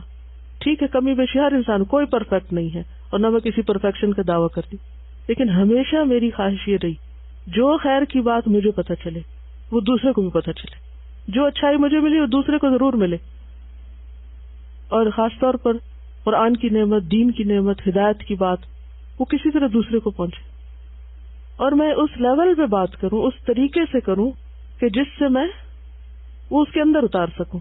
بس یہی راز تھا۔ اس میں نہ کوئی بڑے الفاظ مجھے کبھی ملے، نہ ہی میں کوئی بہت ایلیکوینٹ اور بہت اسٹائلش اسپیکر ہوں، نتھنگ، سیدھی سادھی چند باتیں جو خود کو اچھی لگتی ہیں، اپنے دل پہ اترتی ہیں، وہی باتیں دوسرے سے کر دوں۔ کیونکہ آج کل میں اسی پہ سوچتی رہتی ہوں کہ اپنے اسٹوڈینٹس کو وہ کون سے طریقے دوں کہ جس سے یہ ابلاغ کا کام کر سکے، قرآن کی بات آگے پہنچا سکے۔ کیونکہ اگر دوسروں کو سمجھ نہ آئی تو پھر فائدہ کو نہیں نا اپنے پڑھنے کا۔ آپ علم کا پہاڑ بن جائیں، اگر آپ دینے کے قابل نہیں تو کیا فائدہ ایسے علم کا؟ علم بڑھتا ہے شیئر کرنے سے، دینے سے۔ تو آپ 100 سٹائل سیکھیں، جو مرضی کریں، اوپر سے جتنے چاہے لبادے اڑتے جائیں، لیکن اگر اندر سے نہیں نہ آئے گا، اور سب سے بڑی بات یہ کہ انسانوں کی سچی ہمدردی نہیں آئے گی تو بات نہیں بنے گی، کیونکہ ہمیں ان میں صرف خامیاں نظر آتی ہیں۔ اور صرف خامیاں کون چنتا ہے؟ جو حسد کا شکار ہوتا ہے، ورنہ تو پھر نہی عن المنکر شروع ہو جائے. یعنی ہم اس دنیا کے پیچھے بھاگنے میں اتنے مصروف ہیں جو دوسروں کے پاس اور ہمارے پاس نہیں. اس ایٹیٹیوڈ کا شکار ہو کر ہم ان کو وہ دینے کے قابل ہی نہیں رہے کہ جو ہمارا فریضہ ہے کہ ہم دوسروں تک پہنچائیں اور ان کو دیں اور ہر قیمت پر دیں. حقوق العباد کے سلسلے میں سب سے بڑی نیکی یہ ہے کہ آدمی کے دل میں دوسرے انسانوں کے لیے شفقت اور ہمدردی کا جذبہ ہو، مگر حسد آدمی کے اندر سے انسانی ہمدردی کا جذبہ ختم کر دیتا ہے. اس کا نقصان اس کو اس بدترین صورت میں ملتا ہے کہ وہ اس حدیث کا مصداق بن جاتا ہے، لا یرحم اللہ من لا یرحم الناس، یعنی اللہ اس آدمی پر رحم نہیں کرے گا جو انسانوں پر رحم نہ کرے. قرآن میں تقوی کی علامت یہ بتائی گئی ہے کہ کسی سے دشمنی ہو تب بھی آدمی اس کے بارے میں عدل اور انصاف کی بات کہے، مگر جس آدمی کے دل میں کسی کے خلاف حسد اور جلن ہو اس کے بارے میں انصاف کی بات کہنا اس کے لیے مشکل ہو جائے گا. جس سے حسد کر رہا ہو انسان، اس کے لیے انصاف نہیں خود دل سے نکلتا. حسد کا جذبہ اس کو مجبور کرے گا کہ وہ اپنے محسود کے بارے میں وہ بات کہے جس میں اس کے دل کو تسکین ملتی ہو، نہ کہ وہ بات جو بحیثیت واقع درست ہو. اس طرح حسد آدمی کو خدا کی نظر میں ظلم اور بے انصافی کا مجرم بنا دے گا. انسانیت کا اعلیٰ درجہ یہ ہے کہ آدمی کے اندر موضوعیت، آبجیکٹیوٹی ہو. اعلیٰ درجہ کیا ہے؟ انسان کے اندر کیا صفت ہو؟ آبجیکٹیوٹی کی. وہ لوگوں کے بارے میں غیر جانبدارانہ رائے قائم کرے، بایس نہ ہو، کسی کی رائے یا اوپینین سے متاثر ہو کے کسی کے بارے میں نہ سوچے، اپنی آنکھ سے دیکھے، خود غور کرے. وہ معاملات کو حقیقت پسندانہ نظر سے دیکھ سکے. اس قسم کی حقیقت پسندی دنیا اور آخرت دونوں کی کامیابی کے لیے ضروری ہے. یہ چیز ویسے ہی دیکھی جائے جیسی وہ ہے، مبالغہ آرائی کے شکار نہ ہو انسان، نہ افراط اور نہ تفریط. مگر حسد آدمی کے لیے اس میں مانع بن جاتا ہے کہ وہ بے آمیز رائے قائم کر سکے. حسد آدمی کے اندر متاثر ذہن پیدا کر دیتا. متاثر کیا؟ افیکٹڈ. اور متاثر ذہن کے ساتھ آدمی کبھی کوئی بڑی ترقی نہیں کر سکتا. حسد بلا شبہ خود حاسد کے لیے سب سے بڑی محرومی ہے. حسد حاسد کے لیے سب سے بڑی محرومی ہے، کیونکہ وہ آگے نہیں بڑھ سکتا نا، نہ خیر پہنچا سکتا نہ خیر لے سکتا ہے. جو خیر دیتا نہیں وہ خیر لیتا بھی نہیں. جب آپ کسی کو خیر نہیں پہنچاتے تو آپ کو بھی کہاں سے ملے گی خیر؟ آپ کسی کے لیے بدنیت ہے تو دوسرا آپ کے لیے کیسے اچھی نیت کرے گا؟ قرآن و حدیث کے مطابق صدقہ کرنا بہت بڑی نیکی ہے. اس صدقے کا تعلق صرف مال سے نہیں بلکہ دل اور زبان سے بھی ہے. یہ بھی ایک عظیم صدقہ ہے کہ ایک آدمی دوسرے انسان کے بارے میں اچھی رائے رکھے.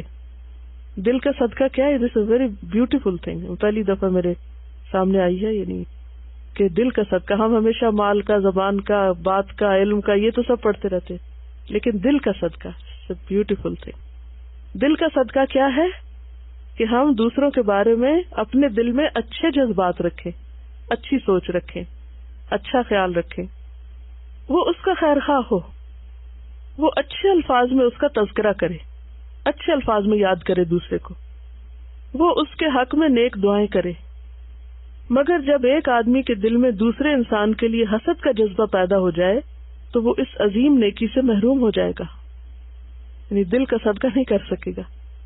اس کی زبان دوسرے انسان کے لیے کھلے گی تو اس کی برائی کے لیے کھلے گی، نہ کہ اس کی بھلائی کے لیے. اس کا سینہ ایسے انسان کے خلاف نفرت سے بھر جائے گا. اس طرح حسد ایک آدمی کو اس آخری نیکی سے بھی محروم کر دیتا ہے کہ وہ کسی کے حق میں کلمہ خیر بول سکے. یہ ایک ایسی محرومی ہے جس سے بڑی محرومی شاید کوئی اور نہیں ہو سکتی. کون سی محرومی؟ کہ انسان زبان ہلا کے کسی کے لیے اچھی بات کرے. اس میں کیا گھستا ہے؟ کیا خرچ ہوتا ہے؟ زبان ایک ایسا عضو ہے جو کبھی نہیں تھکتا. ایسا مسل ہے کہ جس کو جتنا بھی ہم استعمال کریں وہ نہیں تھکتا. یعنی آپ بولیں گے تو ہو سکتا ہے آپ کا سر تھک جائے، آپ کے کان تھک جائے، آپ خود تھک جائے سارے، لیکن زبان نیور گیٹس ٹائرڈ، نیور. تو اپنے جسم کا سب سے آسان ترین استعمال کے اعتبار سے حصہ زبان ہے، ان جس سے ہم کام لے سکتے، صرف اس کو ہلانا ہی ہے نا. لیکن اگر اتنی آسان نیکی نہیں ہو سکتی کیونکہ دل گندگی سے بھرا ہوا ہے تو پھر کیا بنے گا؟ کتنی بڑی خیر سے محروم ہے انسان. تو اس کے لیے ضروری ہے کہ دل کی صفائی ہو. لہذا یہ حدیث دیکھیے، عن عبد الله بن عمرو قال قيل لرسول الله صلى الله عليه وسلم أي الناس أفضل قال كل مخموم القلب صدوق اللسان قالوا صدوق اللسان نعرفه فما مخموم القلب قال هو التقي النقي لا إثم فيه ولا بغي ولا غل ولا حسد رواه ابن ماجہ. سیدنا عبداللہ ابن عمرو رضی اللہ عنہ سے روایت ہے کہ رسول اللہ صلی اللہ علیہ وسلم سے کہا گیا لوگوں میں کون سب سے افضل ہے؟ آپ صلی اللہ علیہ وسلم نے فرمایا ہر صاف دل زبان کا سچا. لوگوں نے کہا زبان کے سچے کو تو ہم پہچانتے ہیں لیکن صاف دل کون ہے؟ کلین ہارٹڈ کون ہے؟ فرمایا وہ پرہیزگار پاک صاف جس کے دل میں گناہ ہو، نہ بغاوت ہو، نہ بغض، نہ حسد. وہ ہے صاف دل اور وہ ہے سب سے افضل. سب مل کے پڑھیے.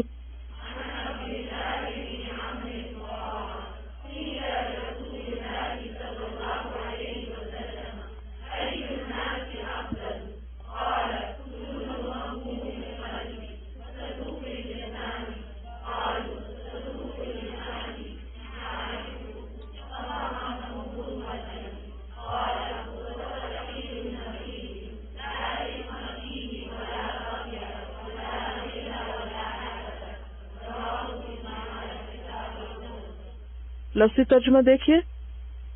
عبداللہ ابن عمرو، یہ یاد رکھیے کہ عمر نہیں ہے، عمر ہے.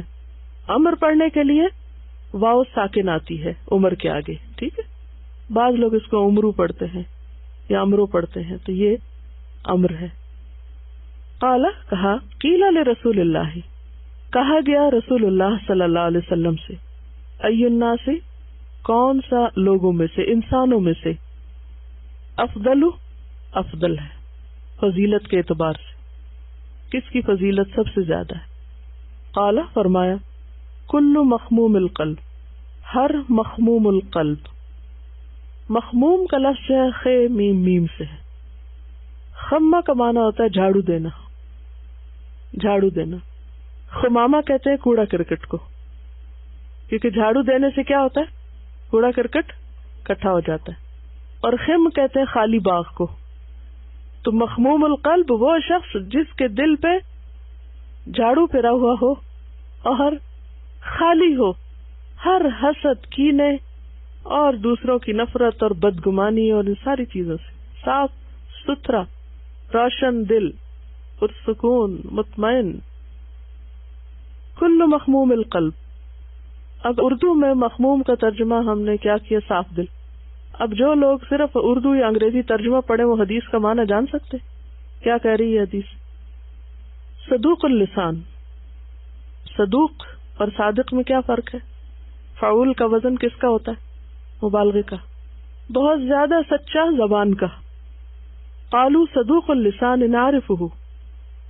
صدوق اللسان یعنی سچی زبان والے کو ہم جانتے ہیں، پہچانتے ہیں کہ اس کا معنی کیا ہے. فما مخموم القلب، تو صاف دل کون ہوتا ہے؟ قال فرمایا ہوا وہ التقی، متقی، تقوی والا.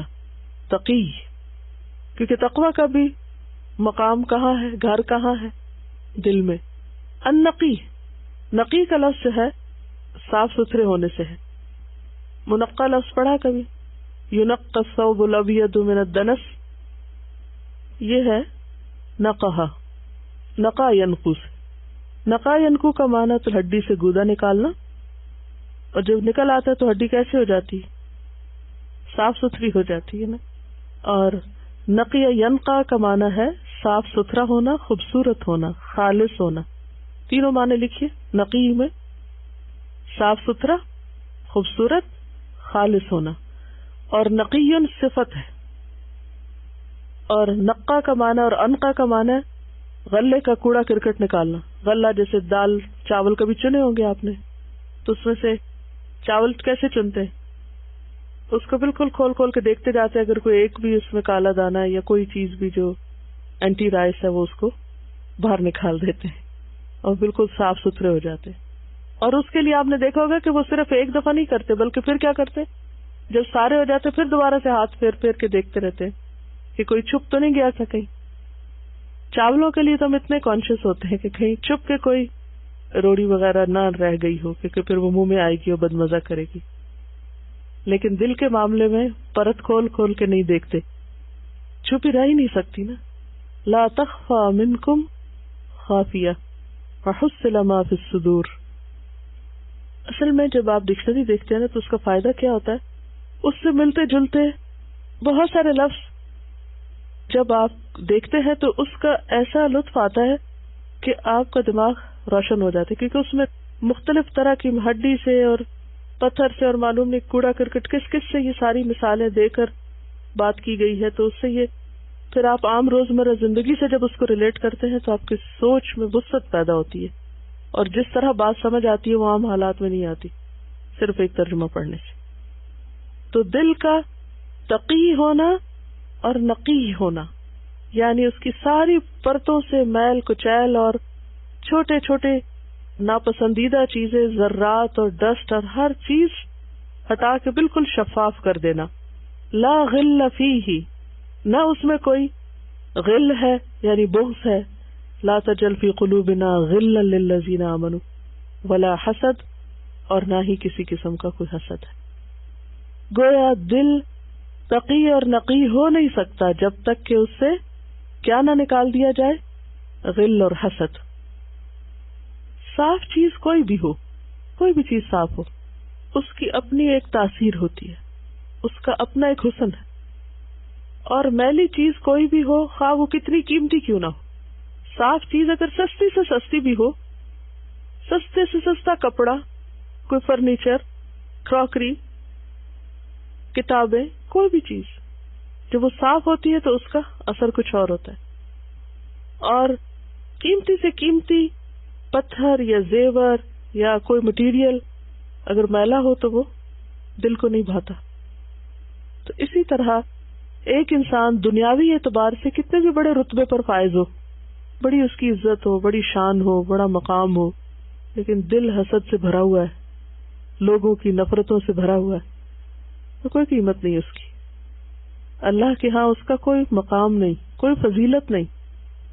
ایک معمولی شخص ہے, بہت پڑھا لکھا نہیں ہے, کچھ نہیں ہے, لیکن دل کا صاف ہے, وہ لوگوں کا بھی محبوب ہوگا اور اللہ کا بھی محبوب.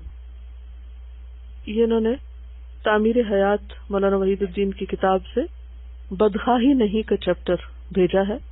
اس میں لکھا ہے, کوئی بھی شخص اتنا طاقتور نہیں کہ وہ اپنا برا کیے بغیر دوسرے کا برا کر سکے. کوئی بھی شخص اتنا طاقتور نہیں کہ اپنا برا کیے بغیر کسی کا برا کرے. ہر برائی سب سے پہلے اپنے لیے برائی ہے, اس کے بعد ہی وہ کسی دوسرے کے لیے برائی بن سکتی ہے. کسی کے ساتھ آپ برا کریں گے تو سب سے پہلے تو آپ کے اعمال نامے میں ٹھپا لگ جائے گا. آپ کسی کی ترقی کو روکنا چاہیں تو سب سے پہلے اپنے اندر حسد پیدا کرنا ہوگا.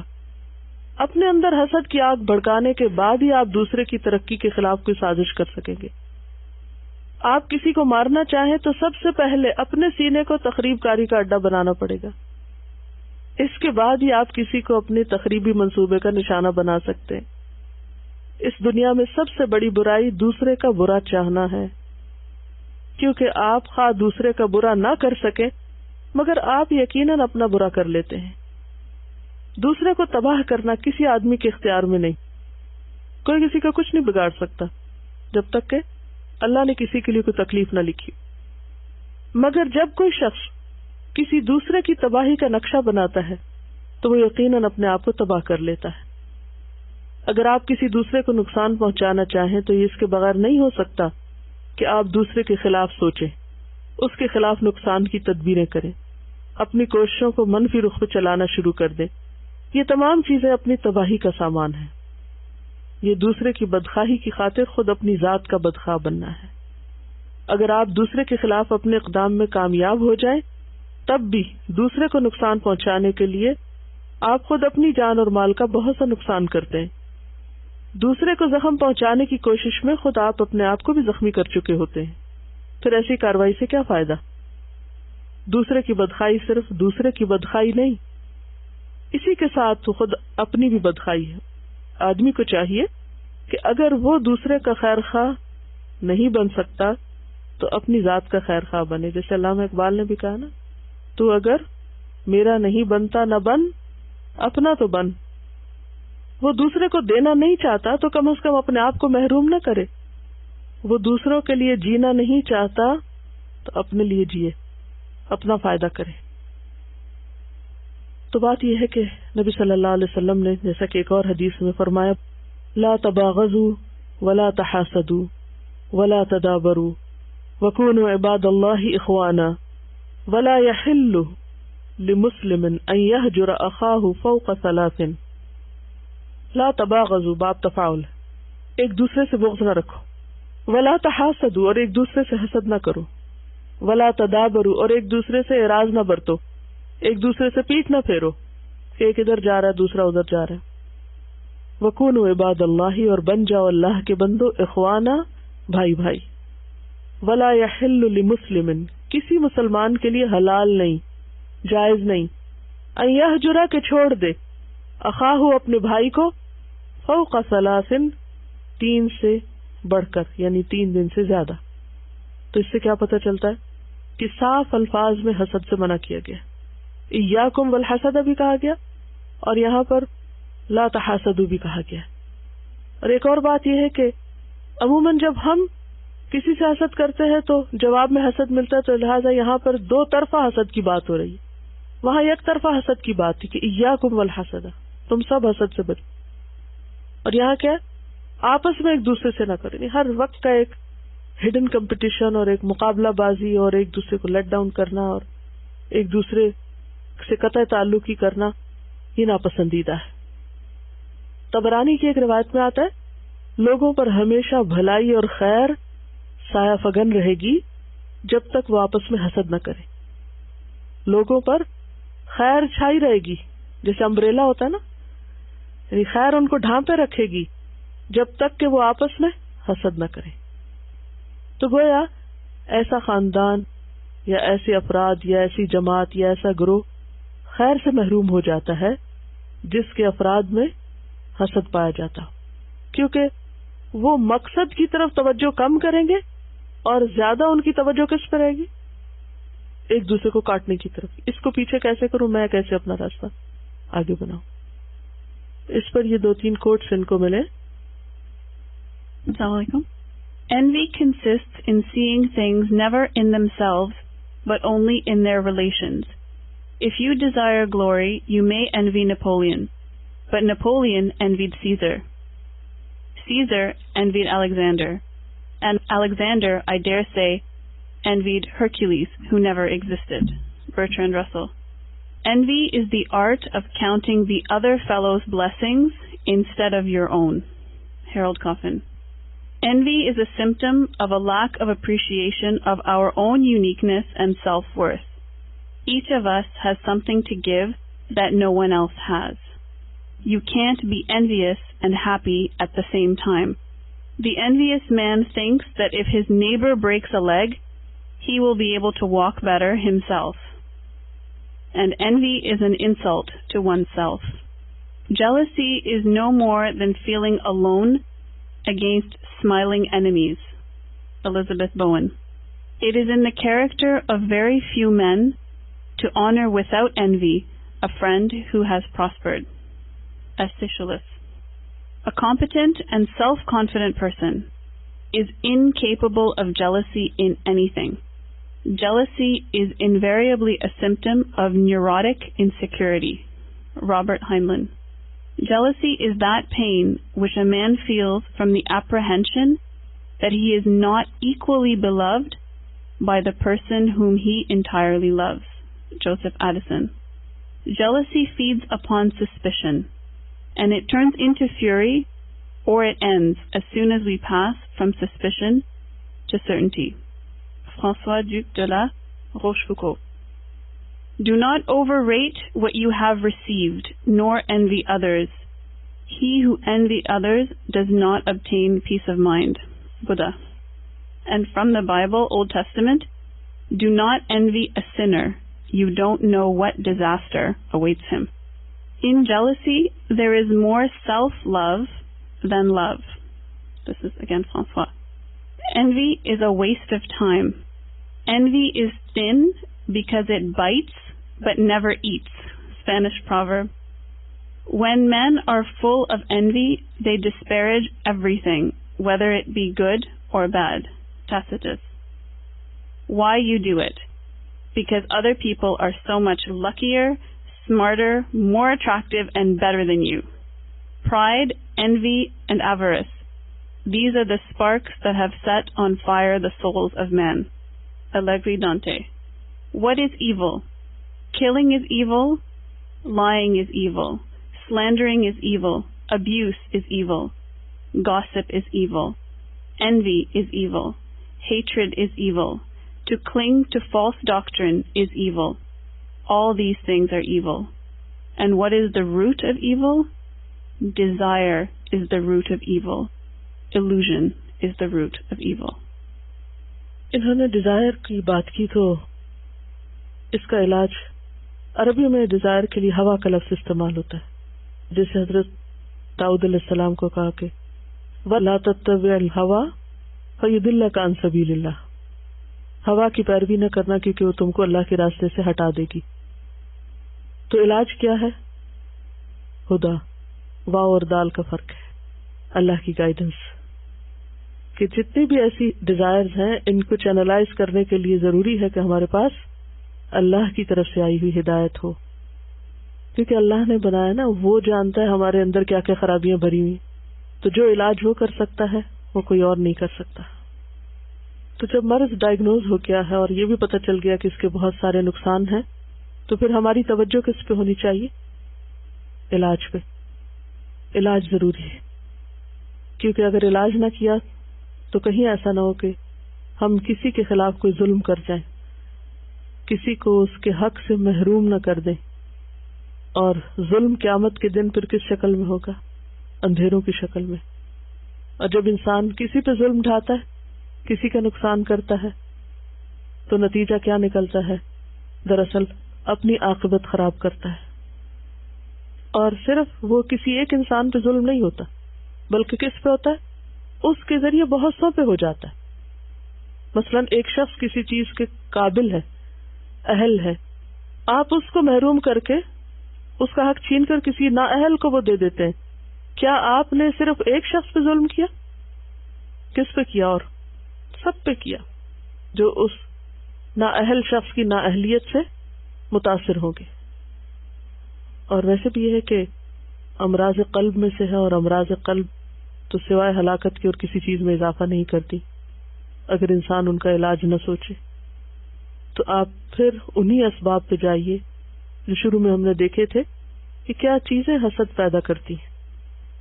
دنیا کی محبت، حب الرئاسہ، حب جاہ، اور عزت کی محبت، شح، حرص، دنیا کی محبت، خود پسندی، عداوت، نفرت، معاشرت، یعنی ایک فیلڈ میں ہوتے ہوئے ایک دوسرے کے ساتھ جیلسی رکھنا بلا وجہ. تو ایسی صورت میں جہاں بھی معاملہ درپیش ہو وہیں پر روک کر اس کی وجہ خود سے خود پوچھے، کیونکہ اپنے آپ کا حساب خود کرنا ہے کہ میں ایسا کیوں کر رہی ہوں، مرض کیا ہے، میں کیا چاہتی ہوں. کیونکہ یہ نہیں ہوتا کہ پھر حسد دل میں رہے، وہ کسی نہ کسی طرح عمل کا حصہ بن جاتا ہے. تو اپنے غلط اعمال کی طرف نظر ہو اور اس کی روٹ معلوم کر کے تو پھر آپ کیا کریں گے؟ نیچے سے جڑ کاٹیں گے، اپنی اس خاص خرابی کا علاج کریں گے. اور بعض اوقات یہ ساری چیزوں کا مجموعہ نفس کی خرابی کی شکل میں، خبث نفس جس کو کہتے ہیں، بگڑا ہوا نفس. تو بگڑے ہوئے نفس کی اصلاح ضروری ہے. بعض اوقات صرف کوئی ایک ریزن نہیں ہوتی، کئی ایک ہوتی ہے. تو اس کے لیے توبہ استغفار بھی ضروری ہے، قرآن سے تعلق بھی ضروری ہے، اور سب سے زیادہ موت اور اس کے بعد کا ذکر. حسد کا علاج اسی میں ہے. انسان اگر کسی کی نعمت پر جلن کا شکار ہو رہا ہے تو سوچے کہ اس نے بھی چلے جانا ہے اور میں نے بھی چلے جانا ہے. موت کو یاد کرے. موت کی یاد ایسی چیز ہے کہ جو انسان کو بہت سی خرابیوں سے نجات دیتی. جیسے موت فزیکلی انسان کو اس دنیا سے لا تعلق کر دے گی, کاٹ دے گی اس سے ہمارا سارا تعلق, تو بالکل اسی طرح موت کا ذکر بھی بہت سی علتوں اور علائشوں سے انسان کو کاٹ دیتا ہے. حرص کا علاج, ہوس کا علاج, ڈیزائرز کا علاج موت کی یاد ہے. جب تک ہمیں وہ بھولی بھی ہوتی ہے ہم سمجھتے ہیں ہم نے ہمیشہ یہاں رہنا ہے, لہذا جو جس کے پاس ہے خیر کھینچ لو اس سے اور اپنے لیے ساری کر لو. کتنے دن رکھو گے اپنے پاس؟ سب کچھ مل بھی جائے تو کہاں تک استعمال کرو گے کوئی بھی چیز جو ہو. ابو الدرداء ایک صحابی ہے, وہ کہتے ہیں ما اکثر عبد ذکر الموت الا قل فرحه وقل حسده. جتنا زیادہ انسان موت کو یاد کرے گا اتنا اس کا حسد کم ہوگا. وہ براہ راست موت کے ذکر کو حسد کا علاج بتاتے. اقل فرحہ کا بھی معنی کیا ہے کہ دنیا کی چیزیں پا کر جو ایک خوشی ہوتی ہے اور ایک بہت ایروگنس آنے لگتی ہے, اس کا بھی علاج یہی ہے.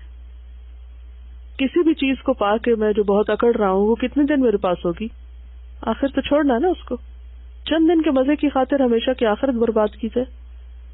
تو فیئر اور عدل اور انصاف کے ساتھ ہی اللہ کی نعمتوں کے حصول کی کوشش ہو, کسی کا حق مار کے نہیں. اور پھر یہ یاد رکھے کہ اللہ کی شدید ناراضگی کا سبب ہے, کیونکہ معاویہ کہتے ہیں کل الناس اقدر علی رداہ الا حاسد نعمت فانہ لا یرضیہ الا زوالها. اللہ کی رضامندی کے خلاف جاتا ہے حسد, کیونکہ اللہ کے فیصلے پر راضی نہیں. تو جو اللہ پہ راضی نہ ہو, اللہ کے فیصلوں پہ راضی نہ ہو, کیا اللہ اس پہ راضی ہو سکتا؟ حسد اللہ کی شدید ناراضگی کا سبب ہے, کیونکہ حاسد اللہ کے فیصلے کو بدلنا چاہتا ہے جو اللہ نے کسی پر نعمت کر کے کر دیا. تو یہ بات یاد رکھی جائے کہ ایسا کرنا اللہ کی ناراضگی کا سبب ہے, اور اللہ کے ناراضگی کے ساتھ اگر میں دنیا سے گیا تو ہاتھ کچھ نہیں آئے گا. وَلَا تَتَمَنَّوْا مَا فَضَّلَ اللَّهُ بِهِ بَعْضَكُمْ عَلَى بَعْضٍ. اس چیز کی تمنا نہ کرو جو اللہ نے تم میں سے بعض کو بعض پر فضیلت دی ہے. کیا کرو؟ علاج کیا ہے؟ وَاسْأَلُوا اللَّهَ مِن فَضْلِهِ. اللہ سے اس کا فضل مانگو. تو دعا, اللہ سے دعا, اور اس کے ساتھ ساتھ موت کا ذکر, استغفار. تو انشاءاللہ ان تدبیروں سے اس بیماری سے نجات پائی جا سکتی. یہ نہیں ہو سکتا کہ کلی طور پر انسان بچ جائے, لیکن ساتھ ساتھ صفائی ہوتی رہے تو انسان کے لیے عافیت اور نجات کی راہ نکلتی رہے گی. اور کہیں بھی غافل ہوئے تو یہ ایسا وائرس ہے کہ جو ہلاکت تک پہنچا کے دم لے گا. تو بی کیئرفل. اس موضوع پر یہ جو باتیں ہوئی ہیں کم و بیش یہ اور کچھ مختلف لیکچر موجود ہے, حسد کی آگ, تو اس کو بھی بار بار سننے سے ریمائنڈر رہے گا انشاءاللہ. سبحانک اللہم و بحمدک نشہد ان لا الہ الا انت نستغفرک و نتوب الیک. السلام علیکم ورحمۃ اللہ وبرکاتہ. السلام علیکم ورحمۃ اللہ وبرکاتہ. نحمده ونصلی علی رسولہ الکریم, اما بعد فاعوذ باللہ من الشیطان الرجیم. بسم اللہ الرحمن الرحیم. رب اشرح لی صدری ویسر لی امری واحلل عقدۃ من لسانی یفقہوا قولی. حسد کے بارے میں مزید کچھ سوچا آپ نے؟ دین کے معاملے میں رشک تو جائز ہے مگر حسد نہیں, کیونکہ دو لوگوں پر رشک کا کہا گیا ہے. ایک وہ جس کو اللہ نے حکمت دی ہو اور وہ اسے صبح و شام اللہ کے راستے میں خرچ کرے, اور دوسرے وہ جسے مال. باقی کوئی رشک کے قابل نہیں. کسی کے پاس کتنی بھی بڑی ڈگری ہو یا کتنا بھی وہ مالدار ہو, لیکن اگر وہ خیر کے راستے میں سے خرچ نہیں کر رہا تو اس کو انوی نہیں کیا جا سکتا. اور دین میں اس کے علاوہ کسی بھی قسم کا رشک یا حسد جو ہے وہ درست نہیں. انسان دین کے معاملے میں اپنے سے اوپر والے کو دیکھے تو صحیح, اس کا تو ہمیں حکم دیا گیا نا کہ دین کے معاملے میں کس کو دیکھو, کس کو آئیڈیلائز کرو, جو تم سے آگے ہے. کوئی آپ سے زیادہ نماز پڑھنے والا ہے تو آپ کو ضرور دیکھنا چاہیے کہ میں بھی ایسا کام کروں اور مجھے بھی اللہ ایسی توفیق دے. کوئی آپ سے زیادہ مال خرچ کرنے والا ہے اللہ کے راستے میں, یا کوئی بھی ایسا کام جو نیکی کا کام شمار ہوتا ہے. لیکن جب کوئی شخص بلا وجہ ایسے کسی شخص کی مخالفت شروع کر دے, یا اس کو بدنام کرنا شروع کر دے, یا اس کے خلاف طرح طرح کی باتیں بنانا شروع کر دے, جیسے نبی صلی اللہ علیہ وسلم کے ساتھ کیا گیا, تو یہ دراصل اللہ کے فیصلے کو قبول نہ کرنا ہے. یعنی یہ صرف دو لوگوں کا معاملہ نہیں رہتا, بلکہ خاندان بھی اس میں انوالو ہو جاتے ہیں. مائیں پھر بچوں کو ساتھ شامل کر لیتی ہیں, وہ آگے اوروں کو شریک کر لیتے ہیں, پھر وہ پھیلتی جاتی آگ. اسی لیے اس کا ٹاپک رکھا تھا حسد کی آگ, کیونکہ یہ آگ پھیلتی ہے اور تباہ کن ہوتی. آگ اپنے مزاج میں ہی ایسی ہے نا, کیونکہ اگر اس کو بند کریں تو کیا ہوتا ہے, بجھ جاتی. آگ کا علاج یہی ہے. آگ پہ قابو کیسے پاتے ہیں, آگ کو کیسے کنٹرول کیا جاتا ہے؟ پانی ڈال کر اسے بند کر دو, اسے بند کر دو, اس کی آکسیجن ختم کر دو, اس کو ہوا نہ دو, تو کیا ہوگا, ختم, بجھ جائے گی. غضب کی آگ ہو یا حسد کی آگ ہو, تو ان سب کا علاج کیا ہے کہ انسان اپنے اوپر خود ڈھکن لگائے. سیلف کنٹرول بے حد ضروری ہے. اگر دل میں ایسی کوئی چیز آئے تو اس کو آگے ذکر نہ کرے, آگے ڈسکس نہ کرے, کیونکہ اس سے پھر کیا ہوتا ہے کہ وہ مزید ہوا ملتی اور وہ چیز پھیلتی چلی جاتی اور بالآخر شدید نقصان دہ ہو جاتی. اگرچہ وقتی طور پر ایسا کرنا مشکل ہوتا ہے, لیکن پھر بھی اس کے سوا چارہ کوئی نہیں, کیونکہ بعض اوقات جس شخص کو نعمت ملی ہوتی ہے اس سے صرف وہ ایک شخص نہیں حسد کر رہا ہوتا, بلکہ کیا ہوتا ہے, اس کے علاوہ باقی بہت سارے اس سے حسد کر رہے ہوتے ہیں. اب نتیجہ کیا ہوتا ہے کہ وہ ایک اکیلا رہ جاتا ہے اور باقی پارٹی بن جاتے ہیں. جب ایک دوسرے سے ذکر کرتا ہے تو وہ بھی اسی طرح بھرا ہوا ہوتا ہے, وہ جواباً اس کو اور ہوا دیتا ہے, پھر وہ مزید آگ بھڑکتی, پھر وہ اگر کسی تیسرے سے بات ہوتی تو وہ بھی ساتھ میں ملا دے. اب یہ شخص جس نے آغاز کیا یہ اپنے آپ کو جسٹیفائی کرنے لگتا ہے کہ میں ٹھیک کہتا ہوں نا, سب کا یہی خیال ہے, سب میرے ہم خیال ہیں. اور اس طرح غلط ہوتے ہوئے انسان اپنی غلطی کو ریئلائز نہیں کرتا, اور پھر اس پر توبہ اور اس کی اصلاح کی تو ضرورت محسوس نہیں ہوتی, کیونکہ کوئی بھی صاحب نعمت انسان ہی ہوتا ہے, اس میں کمی کمزوری ضرور ہوتی, کس میں کوتاہی نہیں. ہم میں سے کون دعویٰ کرتا ہے کہ وہ بالکل ہی پاک صاف ہے یا ہر لحاظ سے کامل ہے؟ ہر شخص کے اندر کمزوریاں, ہر شخص کے اندر غلطیاں. لیکن یہ انتہائی غلط بات ہوتی کہ صرف کمزوریوں کو ہی ہائی لائٹ کیا جائے اور دوسرے کی خیر کی طرف نظر ہی نہ رکھی جائے. تو وہ مکھی کا رول جو ہے, شہد والی مکھی کا رول اور گندی مکھی کا رول, اس میں سے ہمیں اپنے لیے خود سوچنا ہے کہ ہمارا کیا رول ہے. ہم شہد کی مکھی کی طرح پھول کے اس حصے پہ بیٹھ کے جہاں سے کوئی فائدہ مند چیز حاصل ہوتی ہے کسی بھی انسان سے, وہ لیتے ہیں. کسی کی بھی صحبت, کسی کی بھی کمپنی, کسی کے بھی وجود سے آپ کو فائدہ پہنچ سکتا ہے. آپ اسے خیر پہنچائیں, وہ آپ کو خیر پہنچائے, باوجود اس کے کہ اس کے اندر غلطیاں بھی ہوں اور کمی کوتاہی بھی ہو. تو ایک تو یہ رول ہے, اور دوسرے کیا ہے, گندی مکھی کا رول, کہ آپ ہر ایک کے اندر صرف خامیاں ہی ڈھونڈ سے جائیں, انہی پہ جا کے بیٹھیں, اسی کو ہی آپ جا کے ہٹ کریں. تو اس سے کیا ہوگا, کیا سک کریں گے, کیا لے کے اٹھیں گے؟ تھوڑی دیر کے لیے سوچئے, کسی بھی دوسرے شخص سے آپ جب تیسرے کی برائی کرنے لگتے ہیں, دو لوگ کسی تھرڈ پرسن کی برائی کر رہے ہوتے ہیں, جب وہ الگ ہوتے ہیں کیا لے کے اٹھتے ہیں؟ کیا اس کے سوا کچھ جو ایک گندی مکھی لے کے اٹھتی؟ سوچئے تھوڑی دیر کے لیے اس بات کو, اگر سمجھ آئی ہے تو. اس سچویشن کو ویژولائز کریں نا. سینس آف اچیومنٹ نہیں ہوتی, سینس آف لاس ہوتا ہے کہ کچھ کھو دیا. منفی سوچ لے کر اٹھتے ہیں, غم لے کر اٹھتے ہیں, زخم ہرے کر کے اٹھتے ہیں. بظاہر آپ کیا سمجھ رہے ہوتے ہیں کہ آپ اپنے کتھارسس کر رہے ہیں, آپ اپنے مداوع کر رہے ہیں اپنے غم کا. وہ اضافہ تو ہوتا, کم نہیں ہوتا. بہتر کیا ہے, جس سے آپ کو شکایت ہے اس سے براہ راست بات کر لیں. شہد کی مکھی جو ہے وہ کڑوے پھولوں پہ نہیں بیٹھتی, مضر چیزوں پہ نہیں بیٹھتی. اور اگر وہ بیٹھ جائے تو اس کے ساتھ کیا ہوتا ہے؟ اس کو چھتے میں لوٹنے نہیں دیا جاتا، مار دیا جاتا باہر ہی. اگر وہ خراب قسم کا رس چوس کر آئے، غلط چیز پر بیٹھ کر آئے، زہر لے کر آئے، تو وہ پھر اپنے مقام پہ نہیں لوٹ سکتی. ختم. That's it. تو اسی طرح ایسے لوگ جو صرف شر اور فساد ہی کرتے رہے وہ جنت میں نہیں لوٹ سکتے. وہ گھر ہے نا اصل واپس جانے کا، وہیں سے آئے وہیں جانا ہے. آدم علیہ السلام وہیں سے آئے نا، تو اولاد نے وہیں جانا ہے، لیکن اسی صورت میں جب اچھے اعمال لے کر جائیں، صالح اعمال لے کے ساتھ جائیں. یہ انہوں نے بستان سعدی سے حکایت لائی ہے. حضرت سعدی بیان فرماتے ہیں کہ جس زمانے میں میں مدرسہ نظامیہ بغداد میں پڑھتا اور پڑھاتا تھا، میرا ایک ساتھی میرے حسن بیان اور نکتہ آفرینی کے باعث مجھ سے بہت حسد کرتا تھا.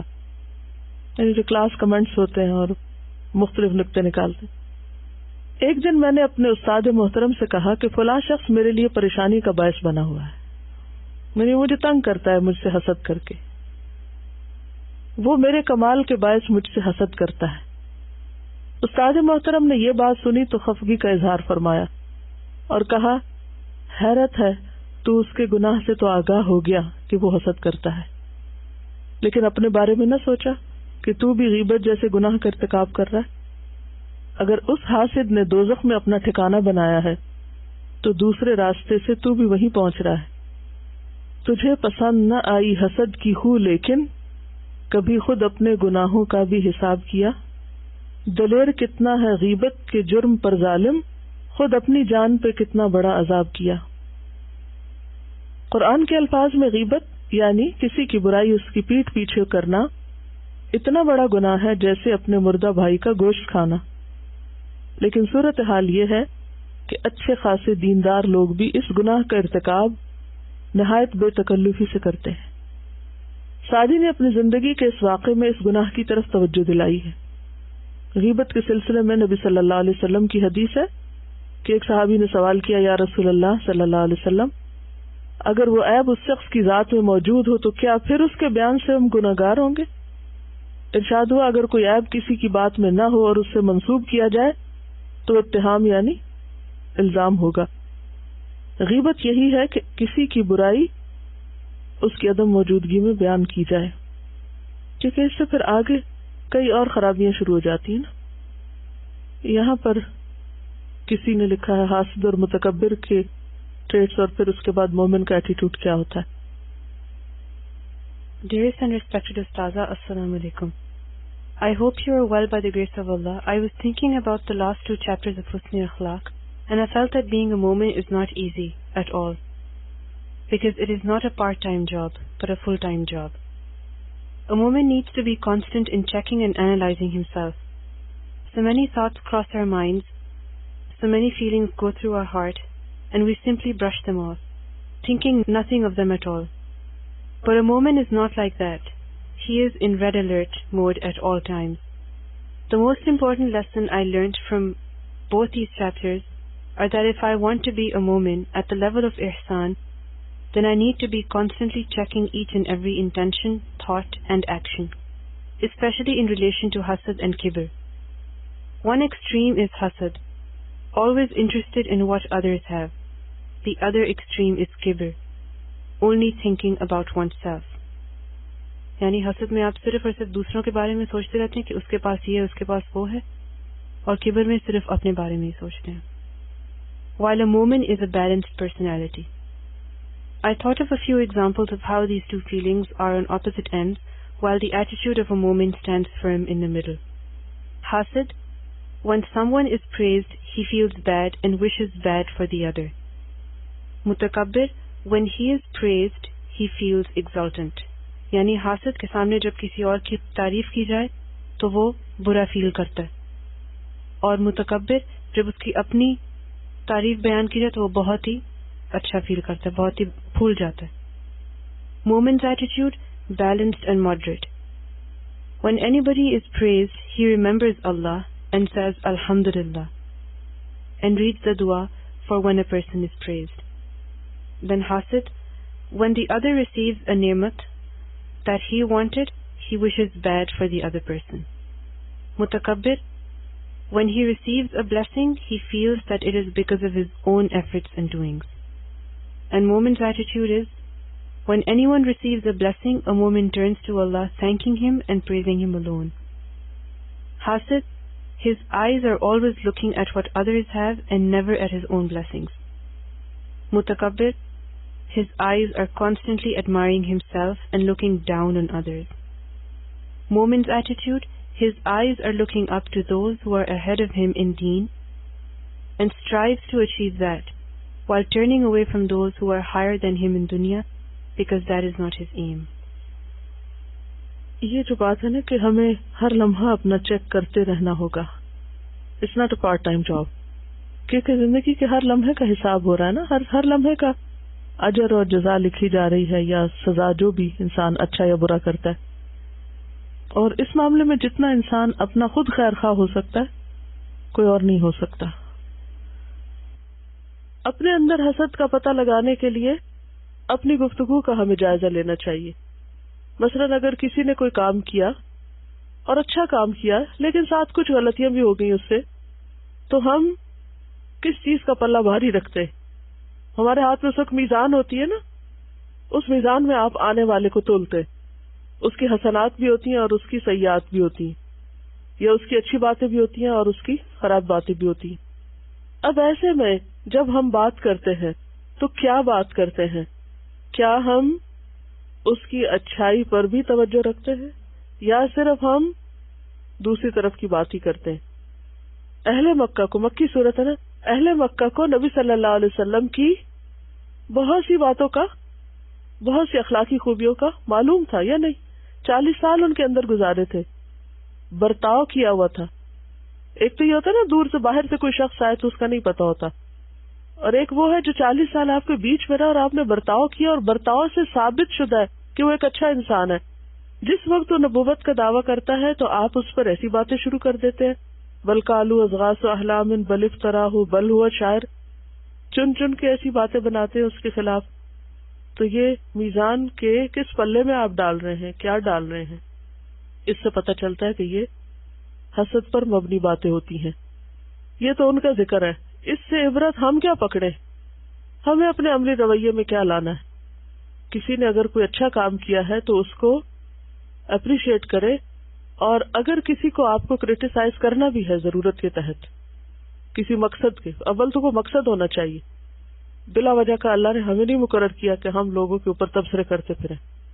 یہ کیا ہوا؟ کوئی ڈیوٹی ملی ہوئی آپ کو کہ آپ لوگوں کے نقص چنا کریں؟ ملی ہوئی ہے، اور وہ بھی اس کی پیٹھ پیچھے نہیں نہ ملی ہوئی. ہماری کوئی ذمہ داری نہیں ہے. ہماری ذمہ داری کیا ہے؟ امر بالمعروف نہی عن المنکر. اور وہ کیسے ہوتی ہے کہ سامنے بیٹھ کے بات کرو، جس میں جو غلطی ہے اس کو بتاؤ، اگر منہ پہ نہیں بول سکتے لکھ کر دے دو، کسی بھی طرح اصلاح کرو. یہ ہمیں کوئی ذمہ داری نہیں ملی کہ ہم کسی کی پیٹھ پیچھے بیٹھ کر اس کی غلطیوں کا ذکر فرمائیں. اگر کبھی ایسا ہونے لگے تو اپنے اندر جھانک کر دیکھے کیا کہ کہیں میرے اندر کسی کی خوبی سے کوئی حسد کے جذبات تو نہیں آ گئے. کیونکہ وہ غیر محسوس طریقے سے انسان کے اندر ایک ایسی چیز پیدا ہو جاتی ہے کہ جس کو وہ خود بھی ریئلائز نہیں کر پاتا کہ میں کس جذبے سے بول رہا ہوں. تو یہ کچھ کرائیٹیریاز ہوتے ہیں، کچھ معیار ہوتے ہیں. اپنے اندر کے حسد کو دیکھنے کے لیے یہ ایک معیار ہے. کیا کہا ہے میں نے؟ کہ کسی کی تعریف ہو رہی ہو تو میرا رویہ کیا ہوتا ہے، میرے دل کی حالت کیا ہوتی ہے، میری زبان کیا بولتی ہے، کیا میرے منہ سے بھی اس کی کوئی بھلائی کی بات نکلتی ہے، یا میں صرف ایک منفی انداز میں اس کی خامیاں ہی چن سکتی ہوں. یا تو آپ کو کسی نے مقرر کیا ہو نا کہ جو بھی آ رہا ہے اس کے سامنے اس کی اصلاح فرما دے. یہ تو آپ کی ذمہ داری بن جاتی ہے کہ امانت داری سے مشورہ دے تاکہ دوسرا بہتر ہو جائے. یہ تو ایک اور جذبہ ہے. لیکن یہاں سے اگر آپ گھر جائیں اور کھانے کی ٹیبل پہ بیٹھ کے کہے کہ اصفیہ نے کچھ بہت اچھا نہیں پڑھا تھا، تو کیا یہ جائز ہوگا؟ ہرگز بھی نہیں. اور پھر مقابلہ شروع کر دے کہ اس کے مقابلے میں فلاں کا زیادہ اچھا تھا، اس کی بھی ضرورت نہیں ہے. ٹھیک ہے نا. ایسی گفتگو عموماً حسد کی بنا پر ہوتی ہے. جب ہمیں کسی کی خوبی یا اس کا مؤثر ہونا اچھا نہ لگے تو ہر تبصرے کا کوئی مقصد ہونا چاہیے. کوئی مقصد ہونا چاہیے. صرف اپنے دل کے جذبات کی عکاسی ہی نہیں ہر وقت. یعنی اس طرح کی باتیں کر کے اہل مکہ کیا کر رہے تھے؟ دراصل کنفیوژن پھیلا رہے تھے پورے مکہ میں، تاکہ لوگ آپ کے بارے میں غلط فہمی میں پڑھ کے آپ کی بات قبول نہ کرے. ایسی باتیں حق سے روکنے والی بن جاتی ہیں. بہت سے لوگ ایسی باتوں سے حق سے رک جاتے. بہت سے لوگوں میں تحقیقی مزاج نہیں ہوتا. تحقیقی مزاج کیا؟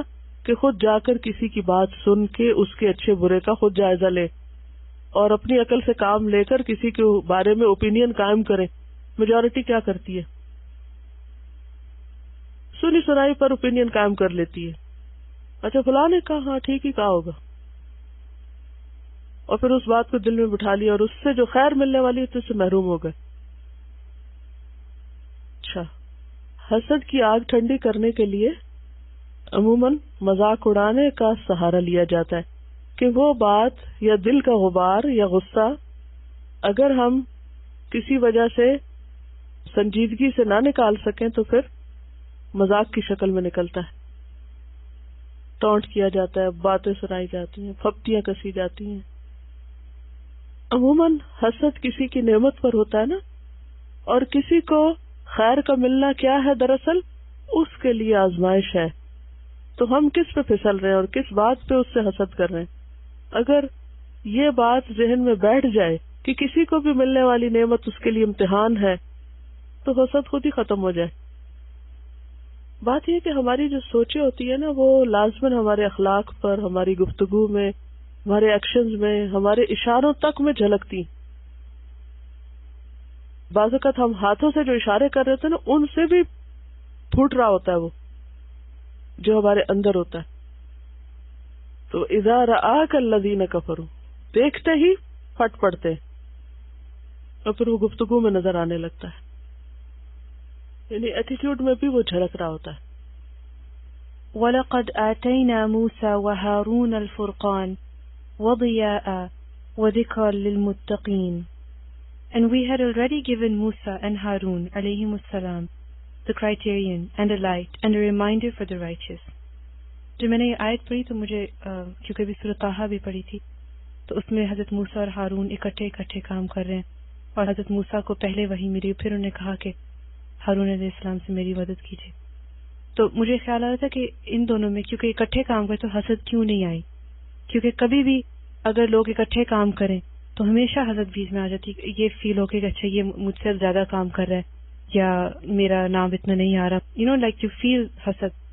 ٹیم ورک کے خلاف جاتی ہے بات. تو یہاں پر وَذِكْرًا لِلْمُتَّقِينَ، تو اگر تقویٰ ہوگا تبھی حسد سے بچا جا سکتا. فرقان ضیاء وذکریٰ للمتقین. تو اس سے پتہ چلتا ہے کہ اگر کسی کے پاس فرقان ہے، اور فرقان کس سے ملتا ہے؟ قرآن سے ملتا ہے، روشنی ہے، کیونکہ حسد ایک دل میں اندھیرا پیدا کرتا ہے نا، اور ذکرہ نصیحت ہے، یاد دہانی ہے، تو انسان ایسے شر سے بچ سکتا ہے. لیکن یہ چیز کتنی کامن ہے، حتیٰ کہ دین کے نام پر بھی جب لوگ اکٹھے ہوتے ہیں تو ان کے درمیان شیطان ایسے خیالات پیدا کر دیتا ہے، وہ ایک دوسرے کے مقابلے پر اتر آتے ہیں یا ایک دوسرے کو لیٹ ڈاؤن کرنے کی کوشش کرتے ہیں یا دوسرے کو پیچھے کر کے خود سامنے آنا چاہتے ہیں، چاہے صلاحیت ہو یا نہ ہو. کس کا نقصان ہوتا ہے؟ ہمارا تو ہوتا ہی ہے، دین کا بہت بڑا نقصان ہو جاتا ہے. دین ایک مذاق بن جاتا ہے، دوسروں کے لیے کھیل بن جاتا ہے. پھر دوسرے لوگ جو دین نہیں پڑھے ہوتے دینداروں کے ایسے رویے سے متنفر ہو جاتے ہیں کہ انہوں نے قرآن پڑھ رکھا ہے. ہاں بعض اوقات لوگ قرآن پڑھتے ہیں، ان فرقان نہیں ہوتا ان کے اندر. قرآن کو ایک کتاب کے طور پہ پڑھ لیا جاتا ہے، قرآن ان کو روشنی نہیں دیتا. تو یہ اللہ کا خاص کرم ہوتا ہے کسی پر کہ اس کو قرآن ایک ایسا فرقان دے، ایسی روشنی ملے کہ وہ اپنی غلطیاں دیکھ سکے، اپنی خامیوں پہ نظر ڈال سکے. اور جب تک اپنی خامیاں نظر نہ آئے اور انسان دوسروں کو بلیم کرتا رہے تو اصلاح نہیں ہو سکتی. اپنے آپ سے پوچھئے کہ دین کا کام کرتے وقت آپ کے اندر یہ بات کس درجے میں ہوتی ہے کہ میں اوروں کو بھی ساتھ شریک کروں، اوروں کو بھی حصہ دوں، اور بھی میرے ساتھ ملے، اس تک بھی خیر پہنچ جائے، یا ہم ساری خیر خود ہی سمیٹنا چاہتے ہیں. حالانکہ اگر ہمارا اس حدیث پر ایمان ہو کہ الدال علی الخیر کفاعلہ، ہم نے اگر خود کوئی کام نہیں بھی کیا اور صرف کسی کو کام پہ لگا دیا کہ تم کر لو، کیا ہمیں وہ اجر نہیں ملے گا جو ہمارے لگانے سے کسی نے کرنا شروع کر دیا؟ پھر ہم ہر کام خود ہی کیوں کرنا چاہتے؟ کیا ہم ہر کام خود کر سکتے؟ نہیں ہو سکتا. ہمیں لازماً دوسروں کو شریک کرنا ہے. اور دوسروں کو کیسے شریک کیا جا سکتا ہے؟ ان پر اعتماد کر کے، انکریج کر کے، ان کی غلطیوں کو معاف کر کے، ان کی اچھی خوبیوں کو اپریشیٹ کر کے، ان کی قربانیوں کی قدر کر کے. تو پھر آپ ایک نہیں، آپ کے ساتھ بہت سارے لوگ شریک ہو جائیں گے، بہت سارے آپ کے ساتھ چلیں گے. لیکن اگر آپ ہر کام خود ہی کرنا چاہیں تو اس کا کیا نقصان ہوگا؟ جب تھکاوٹ اور اکتاہٹ ہونے لگتی ہے پھر ہم بولنا شروع کر دیتے اور بول کے کیے کرائے پہ سب پانی، سب صفائی. لا تبطلوا صدقاتکم بالمن والاذى، من اور اذى سے صدقات ضائع ہو جاتے ہیں. سب کچھ کر لیا، تھک گئے آپ، اور ایک جملہ بول دیا، کیا ہوا؟ سب گیا، برابر ہو گیا. وہ ایک عورت کی مثال ہے نا قرآن مجید میں، کیا؟ سوت کاٹنے والی، کہ صبح سے شام تک سوت کاٹتی اور پھر اپنے ہی ہاتھوں سے توڑ پھوڑ کے پھینک دیتی.